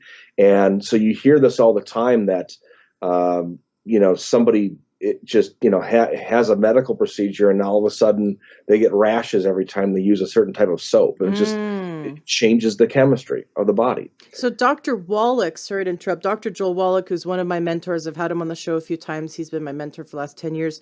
80-year-old naturopathic physician who's also a research scientist, a pathologist, and a veterinarian, and has a degree in soil agriculture. Is really interesting. He would say that when we go through major health events, the body becomes depleted in certain nutrients. Like, for example, Hmm. selenium. Selenium is a trace mineral that the liver needs in order to recycle glutathione, and the body also needs it in order to protect the thyroid. And when we go through major issues like childbirth or an infection or a surgery, the body, and if not, we're not getting enough of that in our food, which so much of our food is deplete in certain minerals, then the body becomes more deplete, and then the liver cannot process toxins at the same way it used to because it's just Right. deficient.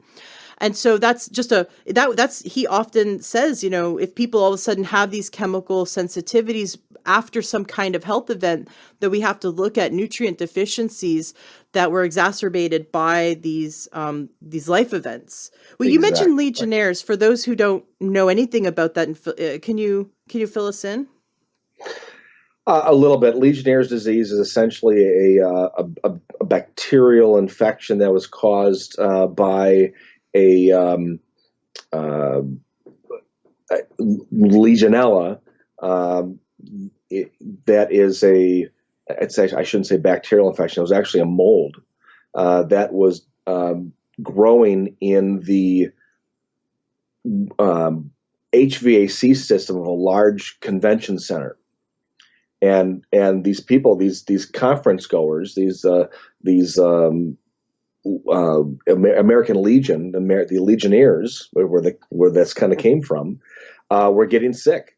And Mm. after much research, realized that this is what caused it. It was mold in the HVAC system in a stagnant drip pan. that Oh was my not cleaned out properly. gosh. And Yeah. so they end up having lifelong issues or, Yes. and exposure. So anytime they're exposed to other toxins, because Right. that's something that a lot of people don't know is that when you're exposed to mold, mold can actually live in your bloodstream.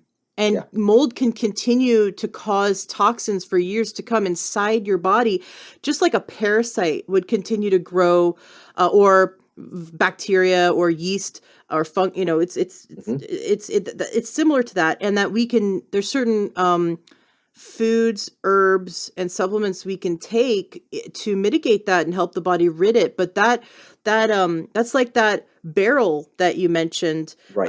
I interviewed Dr. Stephen Cabral, who he wrote a book, The Rain Barrel Effect, and it's almost the exact same thing that you said. Our barrel gets full and we've got the spigot at the bottom, and the spigot is like, how healthy are your kidneys? How healthy is your liver? How healthy is all Sure. your emunctory systems to remove the toxins, and how much is coming in on the top? And then Hmm. eventually when it overflows, we've got these weird symptoms, like someone will have migraines and someone will have rashes and someone will have digestive issues and someone will just be exhausted all the time or be in pain all the time. Well, and that's what where it comes in the third way that people become chemically sensitive, and it's the most common low level exposure over a long period of time. Right. And again, it's just that barrel fills up, and maybe it's when you're 30 years old or 20 years old or 80 years old, and at some point the barrel fills up. And and what I see, and I'm not an MD, nor am I a chemist, but years of experience showed me that when when your barrel fills up, it's typically something that is petrochemically related to what caused the spill that will cause the next symptom or the next reaction. Can you explain that? And in our experience, formaldehyde is that key trigger. Mm. Formaldehyde is found in so many products around our home. Give us some examples. Well, best example I can give you is carpet. Right. Not to scare anybody, My but bare feet are on the carpet right now. I'm kind of freaking out. okay, so uh, I will warn you that I have been told by some people that I scare them once in a while, but I don't try to. I think every So, guest scares us a little. Like, the thing is, like, we don't want to be the ostrich with our head in the sand, because that's how we end up with like long-term exposure to begin with. So, and you're not the total bearer of bad news, because you're giving us some resources to fix it. But okay, well, here we have formaldehyde and carpet. Is it all yes. carpet or only some carpet? And does it eventually all off gas, or is like 50-year-old carpet or 20-year-old carpet or 10-year-old carpet still have it? So, if someone were to ask me what's the one thing I can do in my house today to make it healthier, I will always say remove the carpet. Yeah. I'd rather have you live on a plywood subfloor until you can afford new flooring material. Now, I know nobody wants to do that. Nobody wants to walk around their house barefoot on plywood. I understand the logistics of what I'm saying, but I say this because, and barring a couple of shining examples of some healthy materials that are out there, a company called Nature's Carpet from Canada, another one called Earthweave from here in the U.S. They do make synthetic chemical free carpet that my most sensitive clients can actually use. But their materials, on the grand scheme of things, are used in, 1/100th of 1% of homes in the United States, if that. So that's why I say removing the carpet. And here's why. Um, there was a researcher chemist years ago named Rosalind Anderson, and she did an amazing study on the effects of carpet and the effect of a shaft of light coming through a window Ooh. and heating up a space of carpet. Yeah. And she found that because back when she was doing these tests, she was using lab rats. She found that carpeting as old as 20 years old would still off gas enough to literally kill laboratory rats. Oh my gosh. And just think, So, anyone's cat loves right. to go lie in the sun on the carpet. Yes. And so you mentioned before when you were talking about how, this also affects animals. This is exactly what I'm thinking of. And so, um, boy, how do I wrap a bow around this? Several years ago, I was introduced to a testing system that actually AFM used for their paints and coatings to prove the effectiveness of their materials. There was a very well-known scientist in Japan, Dr. Yanagasawa, and he created a method to determine the emissivity of formaldehyde off-gassing from a fixed surface. And I'm trying to explain this as easily as possible. Oh, I mean, by all means, if you want to get a little technical or get into the science, Oh, we're all for it. You don't need to awesome. dumb stuff down for us. My listeners are super smart.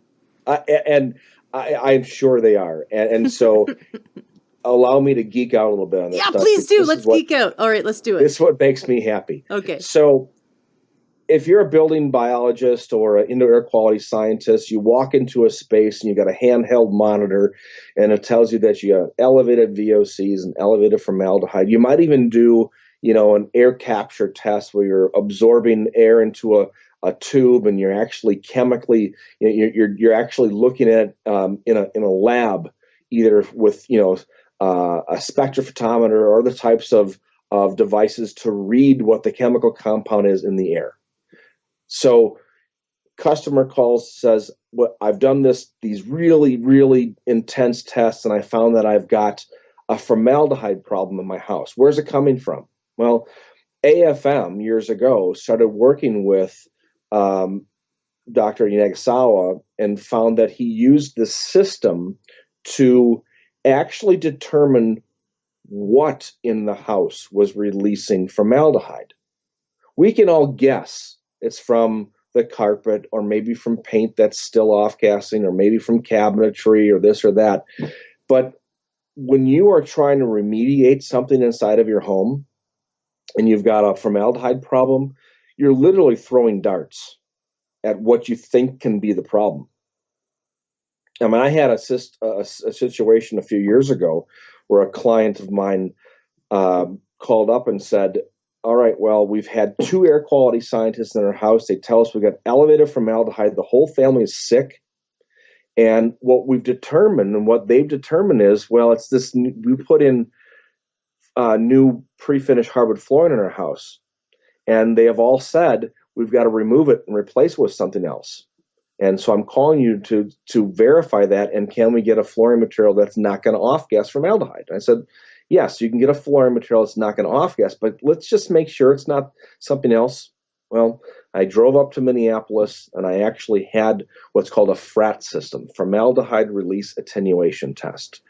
And we import it from Korea. We're the only company in North America that uses this test. I used the FRAT system in her house, little sensors I placed all over the place to prove that it was the flooring material that was causing the formaldehyde off-gassing. After a half hour, and I took these little sample collectors from all over the house, all over the floor, found that the new flooring material released 0 formaldehyde, but yet they had ultra high levels of formaldehyde in the house. So I started thinking to myself, well, what else in the space could be releasing formaldehyde at that level? I checked cabinetry, I checked painted walls, I checked furniture. I even put a sensor on a return on an outlet, thinking that maybe I'd get some off gassing from the insulation in the wall that would come out through the outlet, and maybe we'd prove it's that. Mm-hmm. After about 2 hours of testing, it dawned on me what's the only other thing in the house that was new that could cause this type of off gassing. So I started testing. And again, this is a 5,000 square foot home, $50,000 or $60,000 worth of new hardwood flooring, but every room had an area rug. I tested every area rug to find that the formaldehyde off-gassing from the area rugs was well over the toxic limit. Oh my We're gosh. And looking at between 3 and 500 parts per billion of formaldehyde coming just from each area rug in the house, and every room had at least one or two. I mean, okay, so it's hardwood floor, but it's a huge house. Mm-hmm. Sounds really fancy. But these area rugs, like, are you talking about the kind you could just pick up at IKEA Sure. that are, or IKEA, the ones you find at IKEA or Target are the ones you buy online for thousands of dollars. It doesn't matter. The fact is that formaldehyde is used in the chemical dyes. Formaldehyde is used as antimicrobials and flame retardants in the backing. so even if you And get one of those really expensive Persian rugs, that they still have the formaldehyde off there gassing? can be, there can be. It may be less because there's no backing to a Persian rug, but there are dyes used. And so this is what got me on the whole carpet kick. I mean, really got me on the carpet kick. And so, it taught me two things. Number one, for the cost of the testing, I improved this family's life instantly. It's a 6-hour drive from where I live to Minneapolis. So drove home. By the time I got home, there's an email from my customers saying everybody is starting to feel better already. And all they did Oh my was gosh. remove the area rugs and put them in the garage. Well, what are They they? were actually talking about either replacing the material or actually building a new home because they didn't know what to do. What did they get? What All did they they do had with to the do was area take, rugs? Did they like throw yeah, them out? I mean, you don't want to donate them. You don't want to get, or were they I know. waiting for them Well, to off gas? Like what? that's a dilemma. I mean, that's one of those environmental sustainability dilemmas. You don't want to throw it out to add to a landfill. You don't want to donate them because you know it's dangerous. But again, it's not always dangerous to everybody because they don't have as small of a bucket as they had. So uh, I'm not exactly sure what they ended up doing with them. I do know that they replaced them with healthier area rugs, and it made a difference. So formaldehyde, we know, is a big, big trigger, and that's why we use this FRAT system now to help test homes, to help test. I have clients around the world sending me samples of what they want to install, and we're going to test it first. So let me get back to Dr. Rosalind Anderson, who is doing the testing of this carpet. Mm-hmm. It got me testing carpet in homes, like regular wall-to-wall carpet, and people would hire me to test 30-year-old carpet. I'd find that 30-year-old carpet still off gases toxic levels of formaldehyde. Does this Why is test that? heat it up? I'm sorry to interrupt. Does this test heat up the carpet, or is it just testing it No, at the same temperature, like 70 passive degrees? emissivity at room temperature. I Pacificity. Got I've it. done some elevated heat tests just to show the difference. But when I test carpet in somebody's home, I always test it at the temperature that they're going to keep it at. Unless, like you said, I mean, you might be coming in the fall and their windows are open and it's 67 degrees and they like it, but in the wintertime, maybe they like crank up the heat. Oh, You know, about a 10 to 15 degree variance doesn't do much. oh, okay. You know what I found that does more? Humidity. Oh, Now, right. this is where it starts to really get into the wonky building science stuff. I am finding that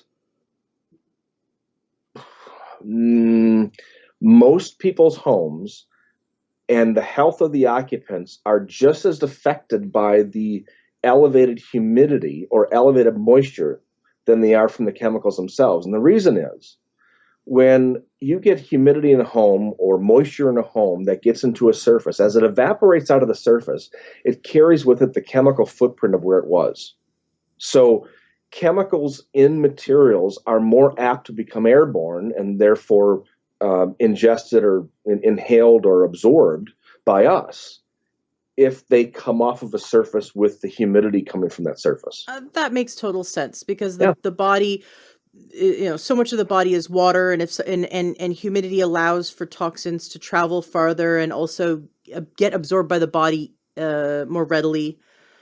That makes sense. So if someone's living in the desert, the formaldehyde coming off of their carpet is less, or the body's ability to absorb it is less. Uh, it, it comes down to the individual. Mm-hmm. But I find that the body's ability to absorb chemical, or I mean, there's just more chemical available in the air when you have a higher humidity. Yeah. Okay. Well, that's good to know. Um, So, boy, and this is where this subject becomes just really. There's no right or wrong, or there's just more information. The more information we get, the better. When a customer says they're having a problem in their home, well, I'll ask them, have you done an air test? Do you know what the humidity level is? Do you like to open up the windows? And they'll say, yeah, we painted today and we opened up the windows. Well, that brought in more humidity. And there's so many things that could cause, which is why this is just not an exact science yet, and we really have to take each customer individually. right.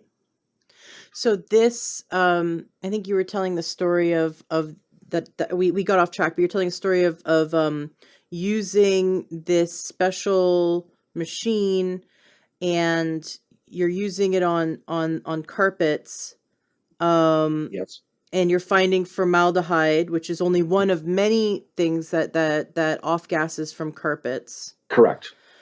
There are Most many things that come carpets. off of carpet, but we always look for formaldehyde as the one thing that we can not only test for, but we can control.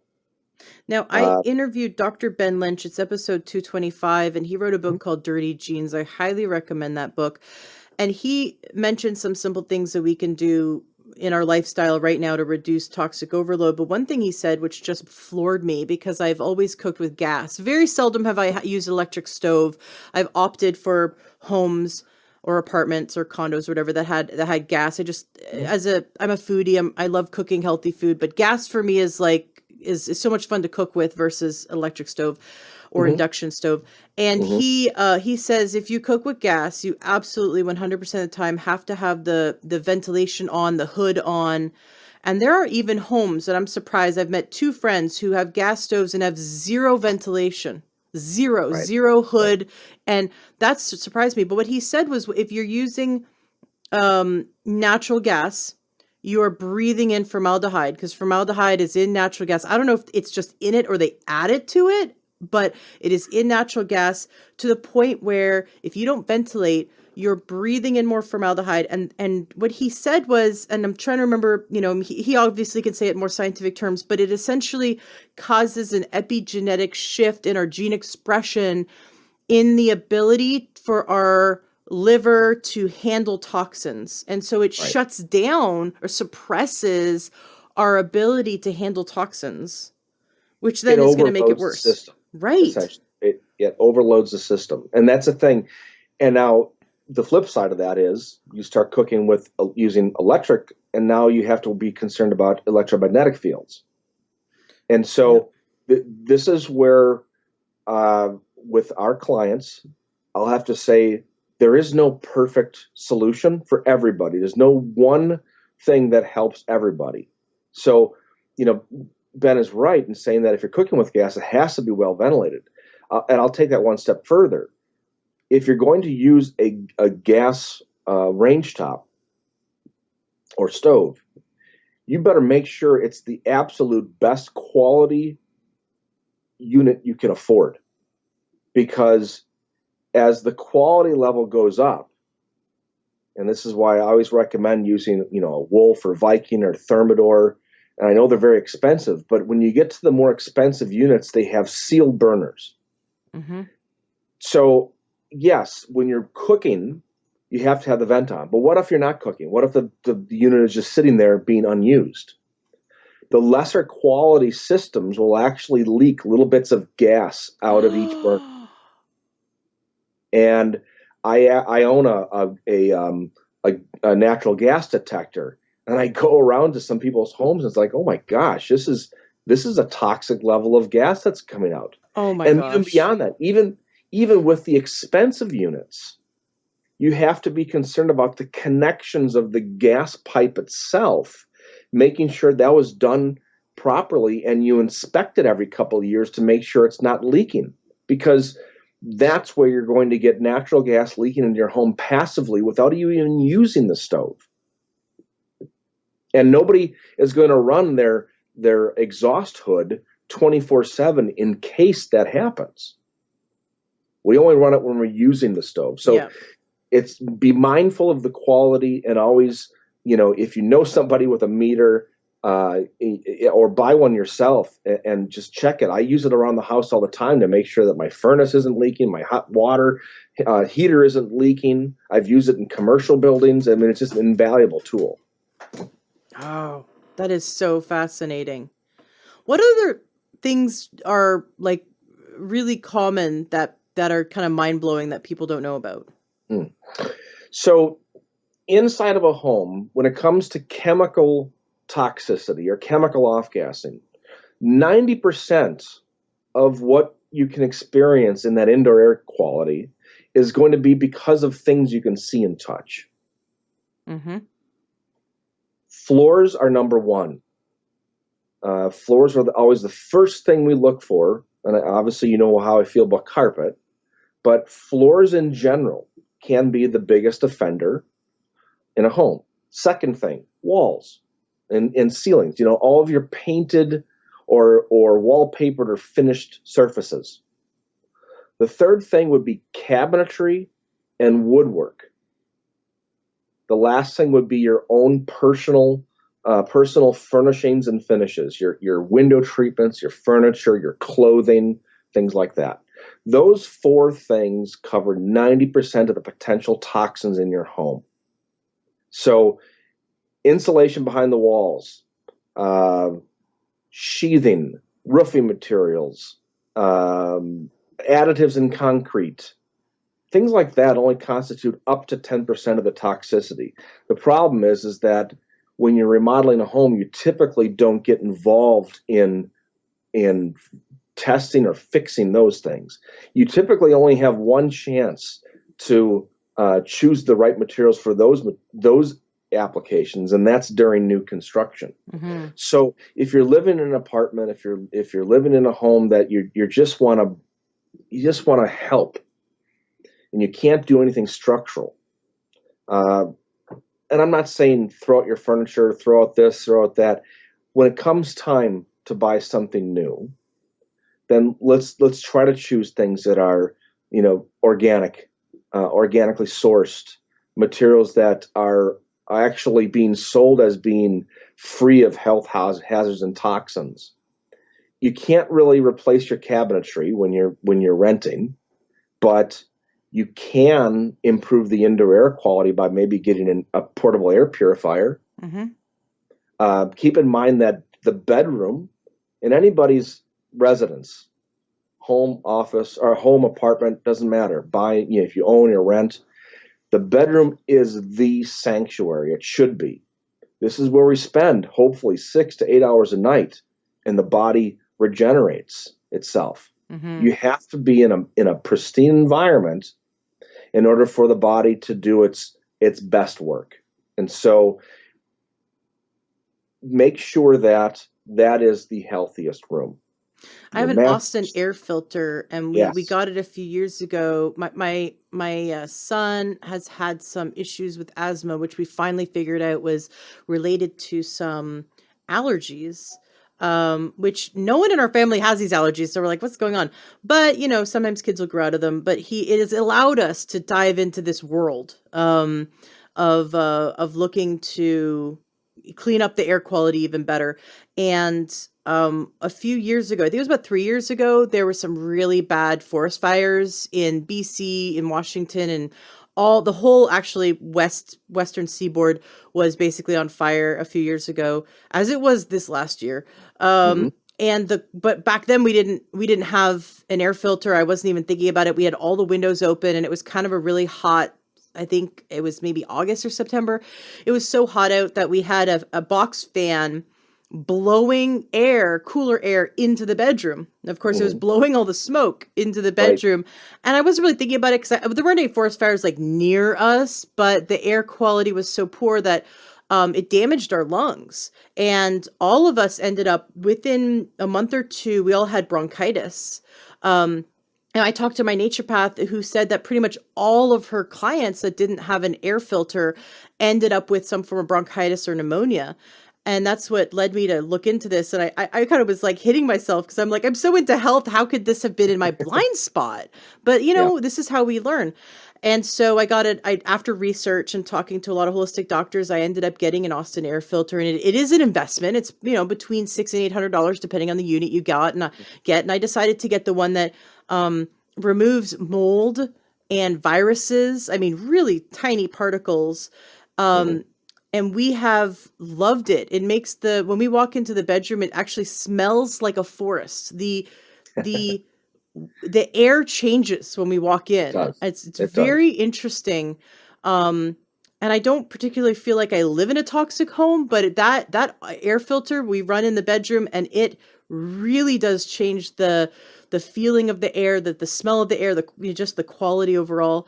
And we run it all night long. And now I don't even want to sleep without it on. I just love it. And so yeah, Well, and that's my personal favorite brand too. oh, cool. Portables. Matter of fact, you speak of the fires that were happening a couple years ago. I had a customer of ours living in Northern California that actually went around to all of her neighbors in her subdivision because she bought one from us, loved it so much. She went to every neighbor in her subdivision and said, if you want to improve the air quality of your home instantly, you need one of these. Yep. And she organized the purchase of Oh my two gosh. full shipping pallets of Austin Airs to be shipped to her house so she could get them to all the neighbors. I just love her. And the big one, the one that I got that's like the big bedroom unit, Yep. does 1,500 square feet. So Yes. we'll when there is bad air quality from the fires, we move it out into the living room, which is kind of the grand room, and it very quickly recycle or cleans out all the air pretty much Yes. in all the major living spaces in the house. So it's like don't cheap out and get the small one because you can Right. move it around. It's on wheels and you can move it around different parts of the home. Like if you're hanging out in the kitchen, living room, dining room area during the day, just have it running there. I've moved it into the office before. It's a Mhm. little overkill in like a 200 square foot office, but hey, better than getting the smaller unit and then regretting not being able to clean out the whole house. Right. And it does it, the larger units just do it quicker Right. also in those smaller rooms. And that's the only limitation of a portable is that it can only really purify the air in the space that it's in. We do offer, because we sell the Austins and we've been very happy with that. But we have a lot of situations where customers are looking for a whole house solution. They have, kids in different bedrooms and people in different areas of the home, and there are whole house solutions as well. But tell you what, I mean, Austin has the highest amount of carbon in their units of any other system we've used before, and they're just highly effective. They Hmm. work. They might be a little noisy for some people. I'm used to it. I like the I don't sound. hear it. I don't know. I don't know. It doesn't make like a squeaking noise or any kind of high No, pitched noise. It's just a nice whooshing sound. It's just like right? it's air moving, and I got used to it really fast and actually Yes, enjoy the sound. yes. We put it on medium when we're Hmm. sleeping, but when I first go into the bedroom, I'll turn it on high and let it like do its thing, and then I put it on medium, and I find that speed for me is great. I don't like the sound of the low speed. I just got really like I resonate with the medium speed sound. Yeah. But yeah, it's not annoying at all for me. No. And I do know some people who are like, I can't sleep with any sound on. And then for me, I'm like, okay, well then have it run on high for a few hours before you go to bed and then turn it off. Or Yeah, just and try that's to what get I do. used to it. Yeah. I turn it on high when I leave for the office, and I turn it on medium or low when I get home. That's a good idea. And these filters last forever. They're like 4 or 5 years before you have to Hmm. replace it. So it's not like something that you have to replace every few months, like the filters in your furnace. Right. I was thinking, you having been in this business for so long, having been connected to so many people around the world, is there a country that's doing it right? is there a country that you can say, like Finland, or like, is there just a country without a doubt across the board has healthier homes? This is going to be an interesting conversation, I think, because there. I used to hear this all the time from people. I wish we did things like they did in Europe. Well, you have to remember that here in North America, the way we build homes is based upon what we have the most access to. In Europe, the way they build homes is what they have the most access to. And it just so happens that here in North America, we are plentiful with hardwood. And so homes since the 1600s have been built using a lot of wood. The problem is there are not a lot of homes that remain from the 1600s because wood is a natural material that eventually breaks down. It eventually absorbs water and warps and molds and cracks and is subject to weathering. When I was in Italy many years ago, the villa that I stayed in was built in the 1400s, Wow. and it still operates today as a hotel. 600 years later, the Colosseum, built 2,000 years ago, still stands. Why is this? And that's because they use a lot of stone, a lot of concrete, because that's what's plentiful there. Now, of course, they've adapted to the marketplace and they've started using wood for a lot of construction. But you got to remember that they still have that mindset of using materials that last a long time. Homes in Sicily, that when I was there on that same trip, they're not designed to be the latest fashion and the latest color and craze. They're designed to last because they pass them along to the next generation. Carpet. This is a good example of, here in the United States, we use a lot of carpet. In Europe, they don't use a lot of carpet. If they have carpet in their house, it's typically a wool rug.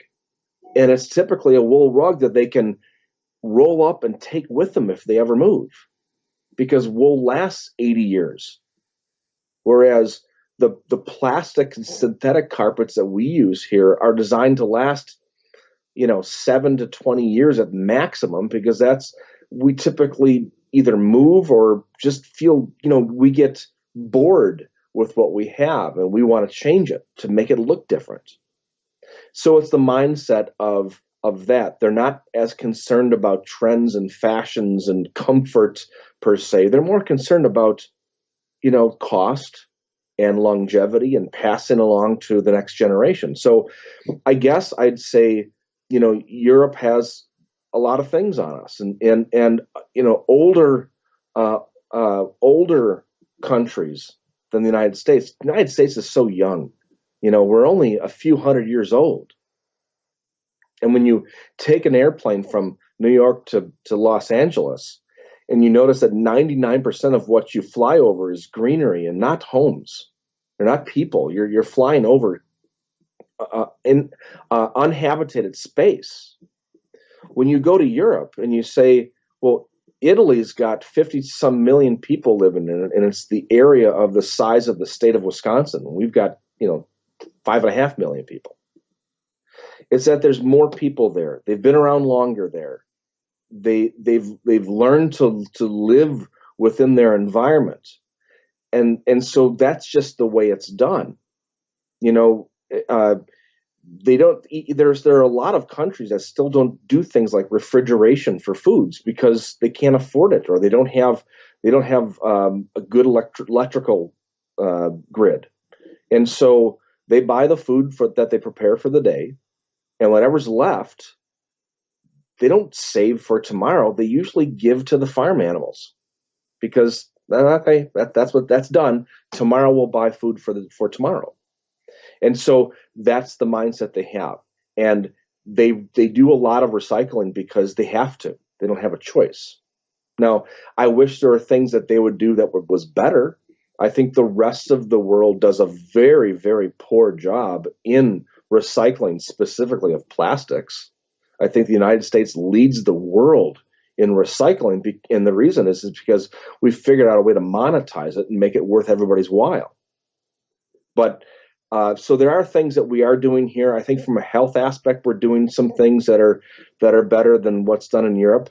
But I just think that they have that mindset of longer lasting, and therefore they look at things a little bit differently. Mm. And in terms of, though, only coming from the standpoint of healthy home. I mean, Mm-hmm. and I love that explanation, because it's true. It's based on the history of the culture. It's based on the materials that are readily available. But in terms of only looking through the lens of a healthier home or the healthiest homes, is there a country out there who is standing above the rest, who has the better regulations, who really does, like, their version of the EPA is actually doing their job, or they don't allow for formaldehyde in their carpets, or is there any country that's just really standing above the rest? I think that there are a number of European countries that are doing some things that, in my eyes, just really stick out, just from a common sense standpoint. And I think, and I'll be fair, there are some states here in the U.S. that are also doing that.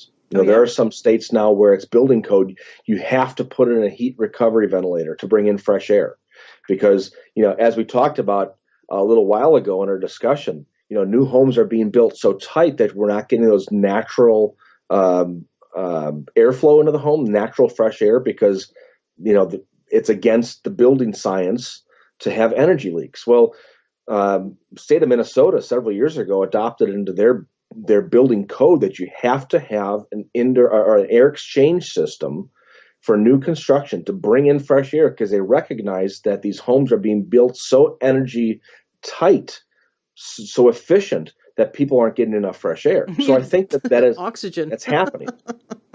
Right. Especially But if someone has a few fireplaces going. I mean, oh they're yeah, really burning through their oxygen. They're yeah, not. it sucks all the oxygen out of the house. Exactly. Yeah, scary. Now, I worked with an automobile manufacturer many years ago, BMW out of Germany. They, at the time, this is when they just started manufacturing cars here in the U.S. And they had one of their material vendors in Michigan that was supplying a plywood component for their SUVs. And so when you open up the back hatch, there's a flat panel, and you lift up that panel, and that's where the spare tire was. Well, that Hmm. flat panel was being made from plywood. It was a Malaysian plywood that they were bringing into the States, and they were putting carpet on one side and painting the underside. Well, the SUVs for BMW were only being made in the United States. They weren't making these in Germany. So they had to export, essentially, the SUV to Germany to being sold for the German market. The German government wouldn't allow this SUV to be sold in Germany because the plywood was releasing formaldehyde. Oh my gosh. And in Germany, if you make a car that's to be sold in the German market, there cannot be formaldehyde in the air, in the cab. So this company had something like $2 million worth of cut plywood to be installed into the BMW SUV, and it halted production because the German government wouldn't allow it. Now, we were able to provide them with a couple of AFM coatings to solve that problem. And it met the requirements, zero formaldehyde, because the safe coatings covered up the off-gassing. Now, did they gift you a BMW X5 I as a wish. gift? I wish.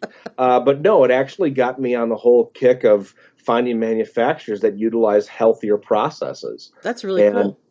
I mean, if you're looking for a healthy vehicle, um, you need to buy, if you buy a BMW, it's got to be one that was made in Germany for the German market that they also exported to the US. Could it be any German car though? Like I have a VW. I love it. I love my Mhm, VW. I've had BMWs in the past. I'm not actually a fan of new BMWs anymore. They're, in my opinion, their quality has gone down. mhm. You get, we have a 1983 BMW and that thing's still kicking, and that's really Oh yeah. that's Oh, cool. My it's husband, solid. Yeah. yeah, it's solid. My husband just replaced the engine a few years ago, but but the newer ones, they're really only meant to last till the end of the warranty, and you do not want to be out of warranty. So No. we Well, saw that coming. But with the VWs, they're a lot of fun. They're really great on oh gas yeah. mileage. I'm very impressed. I've owned many VWs over the years, and I absolutely love them. And so yes, German cars, Made in none of the Germany for brand. Germans, basically. You got to go. You got to make sure it's not made for the U.S. market. That's it. Oh my That's the thing. gosh. And a number of these manufacturers now are starting to make cars in North America, so that changes the dynamics. So you got to look for something that was built in Germany, And or petition, we need to, as a consumer, petition the U.S. government, and for Canadians, petition the Canadian government to raise the standards. yes. And this is the problem we get into because of lobbying by the big companies. Mm, And again, there is no standard for health. All the standards that are being written, at least what I've seen, are based upon VOCs, and now this whole concept of VOCs it's just ubiquitous. It's everywhere. People use a VOC like, oh, I bought this paint. It's zero VOC. I guess I'm safe. I guess I can paint in my house with the windows closed and no mask on. No, there have been class action lawsuits against paint manufacturers because of people getting sick because their zero VOC paint is less healthy than their regular stuff. oh my The gosh. the FTC here in the U.S. has fined many paint companies because their zero VOC paint basically dupes the public. They're utilizing a VOC as the one and only metric to determine whether or not a product is safe is dangerous Yeah, because of everything we talked about before. yeah. Fascinating. Uh, just because you've got a whole list of companies, give me a few more. So, like you said, cars built in Germany, not necessarily just BMW, but all cars built in Germany for Germans. Are there any Yeah. other countries or major products that you are like, yes, this is the one to go with when it comes to buying major, like you said, appliances or major purchases for the home? Yeah, so like I said before, when you're buying appliances, specifically gas appliances, getting the higher end materials, unfortunately, are far more expensive, but are less likely to have gas leaks. Mm-hmm. So that's going to be things like Wolf, Viking, Thermador, even the GE Profile, really good brand. These units will have sealed burners. It makes them more efficient for cooking because if it says that a burner is 16,000 BTU, you don't want a leak that lowers the BTU output. So that's what you're paying for. You're paying for that 16,000 BTU. Um, Again, it's interesting how everything kind of comes back to this. The quality level of the product also means that it's a healthier material. So um, if I'm buying 99 cent a square foot flooring from some big box store, chances are if the average price of a similar material, just an average price, is $3 a square foot, and the price of really good material is $5 a square foot, chances are the 99 cent per square foot product is going to be inferior Right. in quality and in health. There are some exceptions, there's always exceptions, but generally speaking, you get what you pay for. And those companies have to cut corners, and so They they'll have choose, just it's like coming from somewhere, folks. if right. It's coming from the cost of manufacturing. Um, Yep. Paint, I referred to this before. Paint that's $20 a gallon is not going to last as long as paint that's $70 a gallon. And I'm not just talking about AFM Safecoat. I'm talking about Benjamin Aura, which is $70 a gallon. Great product. It's not necessarily considered healthier, but it's a great long-lasting material. Paints can off-gas anywhere from 3.5 years to 5 years on a wall. Once it's reached a full cure, coalescing of the film, the material still continues to off-gas. And this is something that I think a lot of people don't understand. Chemical off-gassing, I've referred to this throughout our conversation. Chemical off-gassing is actually the release of unreacted chemical monomers from a cured or a solid state of a surface. Paint can off-gas for 3.5 to 5 years. Little bits and pieces of some of the component that come off as kind of like dust from a surface. Formaldehyde can off-gas from carpet. I've tested carpet up to 30 years old that still off-gases formaldehyde. Plywood, because of the urea formaldehyde used in the glues. I've tested 35-year-old engineered wood that off-gases formaldehyde because we cover it up with other flooring materials, and it stops off-gassing because it's been covered up. Open it back up again in a remodel, you're just exposing it to come back out again. So all these things can off-gas for very long periods of time. You may not smell it. You may not know it. You personally may not even sense it, but somebody in the house might. Yeah. And you combine that with all the other things that are in the home that are off-gassing, and it creates this chemical soup. So the average home that's built today has anywhere from 10 to 15,000 chemicals in it just from the manufacturing of the home, the building of the home. Formaldehyde is just one of those chemicals. It happens to be the one that's probably the biggest problem causer, but there's so many other things that come off of a surface. And then you have somebody that walks into the home that has freshly dry cleaned clothes, or maybe, God forbid, they smoked a cigarette on the way home.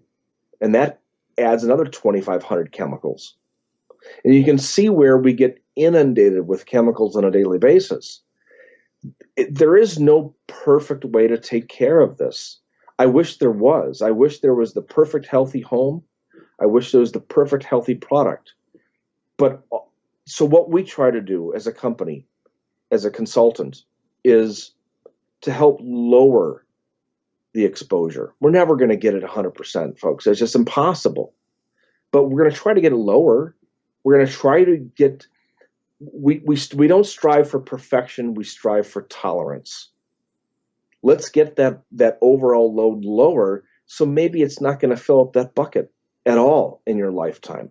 Or at least, get to a point where we make the home tolerable. People who have lived in that one room of their home covered in aluminum foil, they understand they're not going to get perfection. They want perfection because they've lived with this horrible problem for years. But they also understand, if I can just make it tolerable, I know that when I leave my home, I'm going to get inundated with chemicals from other people.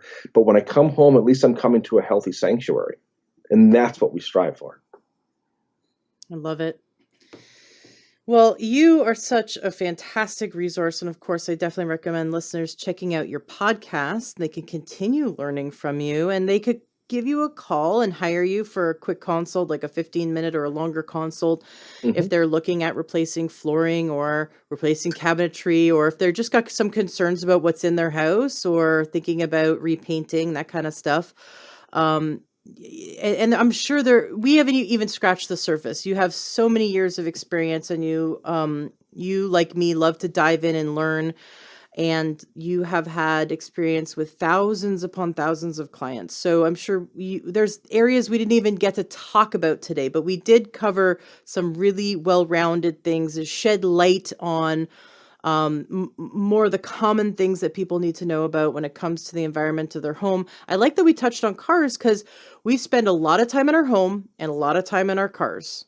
Obviously, less time in our cars than our home, but sometimes cars can be a more toxic environment, especially in the winter. We're not cracking open the windows. We're not breathing in fresh air, and we can quickly build up the things that are off-gassing, all the flame retardants and stuff that are in our cars in the in the air, and you may not experience any symptoms now, but it is filling your bucket, and other family members or pets may be worse off than you and not know it. That's maybe why some people in your home are more prone to aches and pains, or more prone to headaches, or more prone to being fatigued. These are all very common signs of, or having sleep problems, very common signs of just the body having to deal with more toxins.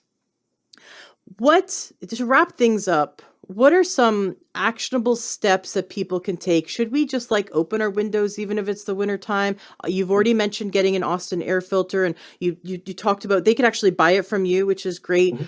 Um, are there any other like just I don't want to say quick fixes? And you did mention like getting some handheld device that they can test to make sure their appliances aren't leaking gas. Is there any kind of like just something they could do today, some actual steps they can take today to start to turn things around in the environment of their home?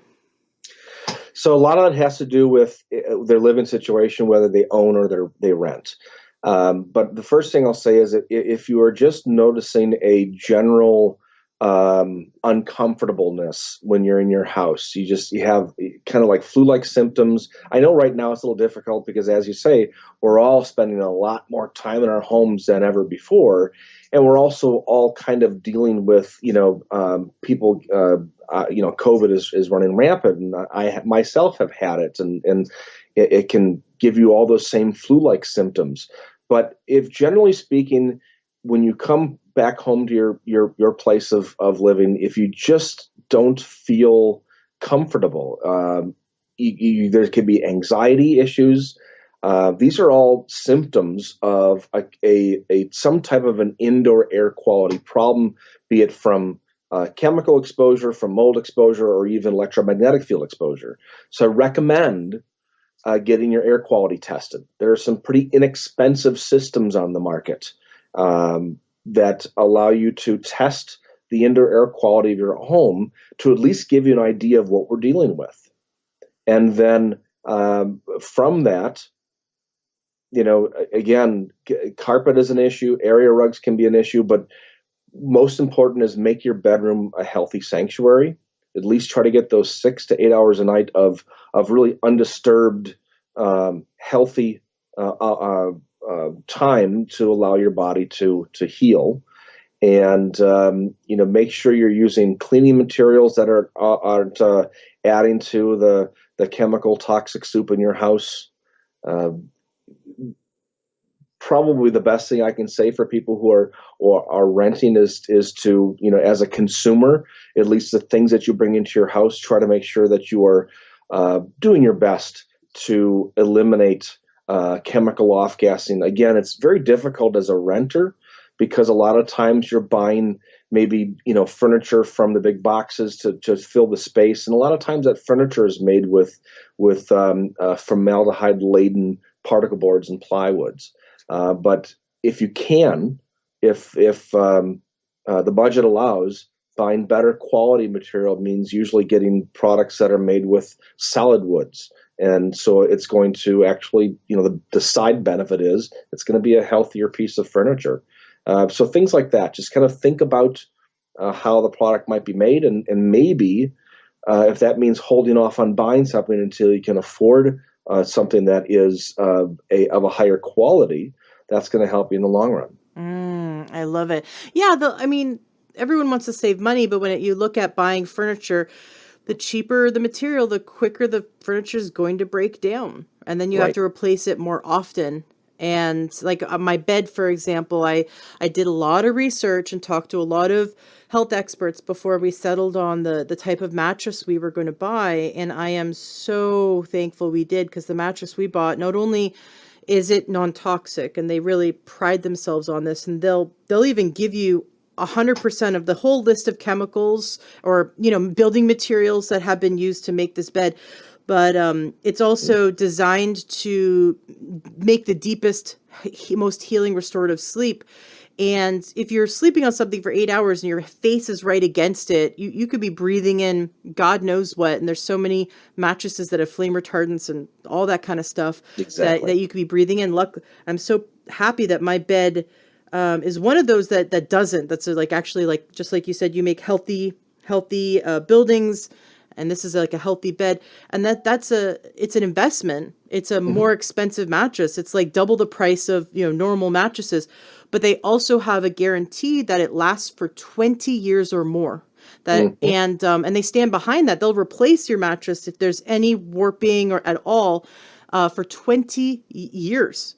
Right. And normally people replace mattresses every 5 years because they warp, and the cheaper ones just don't hold up, and they cause health problems like back pain, and then you have to go to the chiropractor or get on medication. Some people just choose to get on medication for pain, not realizing that they're cheaper mattress. They saved money on one end, but it costs them on the other end. For So sure. it's better to invest in the furniture and the bed that is going to last for 20 years and also be the healthiest for you. And I like that goes hand in hand. The quality for your health is often something that's going to last longer. Thank you so much for coming on the show. This has been so enlightening, and I know my listeners are going to love following you. Andy Pace, it's been such a pleasure. Your website is thegreendesignCenter.com, and of course, the links to everything that Andy does is going to be in the show notes of today's podcast at learntruehealth.com. And you've got your podcast. Give us the plug again. What's the name of your podcast? Non-toxic environments, 3 words. You can find it on iTunes, of course, and all of the major podcast providers. Fantastic. And Andy, I want you to come back anytime you have some new, exciting information, or if there's a topic which we haven't explored yet that you think is worth us educating, teaching us on. Come back. I'd love to have you back. I would absolutely love to. You can tell I love to talk, so that's not a problem. You're in good company. We love to listen to you. Well, I hope you enjoyed today's interview with Andy Pace. Wasn't that amazing? So eye-opening, especially I just love that story about how BMW, they can sell formaldehyde soaked vehicles to us here in the United States, but they can't manufacture their own formaldehyde soaked vehicles and then import them from America into Germany because Germany has higher standards. I mean, doesn't that just blow your mind? And that happens everywhere. And that story about the EPA's own building being so toxic that it has harmed it's done permanent damage to 100 plus employees these last 10 years. The idea that, I mean, they must just be kicking themselves. The idea that they themselves rubber stamped and approved all the chemicals that were used in the building process of their new building. And this is something we have to deeply consider when purchasing anything for our environment, for our home, because just because you can't smell it and you can't see it doesn't mean it's not doing irreparable damage to our bodies and to our families and to our pets. So I'm just so happy that we had Andy on today so that he could share with us this information. This kind of information is power. It will empower you. And no matter what your budget is, there is a way to make sure that future choices are healthier ones, are non-toxic ones for us. And I'm so looking forward to my future choices being more educated ones because of all the work that Andy's done and he provides for us. Now, be sure to go to learntruehealth.com/bed. Even if you're not thinking about buying a mattress right now, this is still really good information to have. And please share it with your friends and family who might be looking for a mattress, especially those who have been in pain, who are experiencing inflammation and stiffness and regularly having to go to the chiropractor because they're constantly out. They're like, how did my neck go out? How did my back go out? I was just sleeping. Well, they definitely have to see this webinar, learntruehealth.com/bed. Check it out. Let me know what you think. I am such a raving fan of this company because they have taken all the materials that are non-toxic to make an amazing bed, but then they created the science to make a bed be the healthiest for us in terms of the deepest, most restorative sleep possible. And of course, we go into discussing that and teaching more about that in the webinar. So go to learntohealth.com/bed. Thank you so much for being a listener. Thank you so much for sharing this episode and all the other episodes. And of course, you can go to learntohealth.com and use the search function on the website to check out all of the rest of our great interviews. If you are curious about different topics, just type that topic into the search bar and you'll find us. And if you're on Library, be sure to check us out there as well. The links will be in the show notes of today's podcast. That's just another platform that you can find our podcast.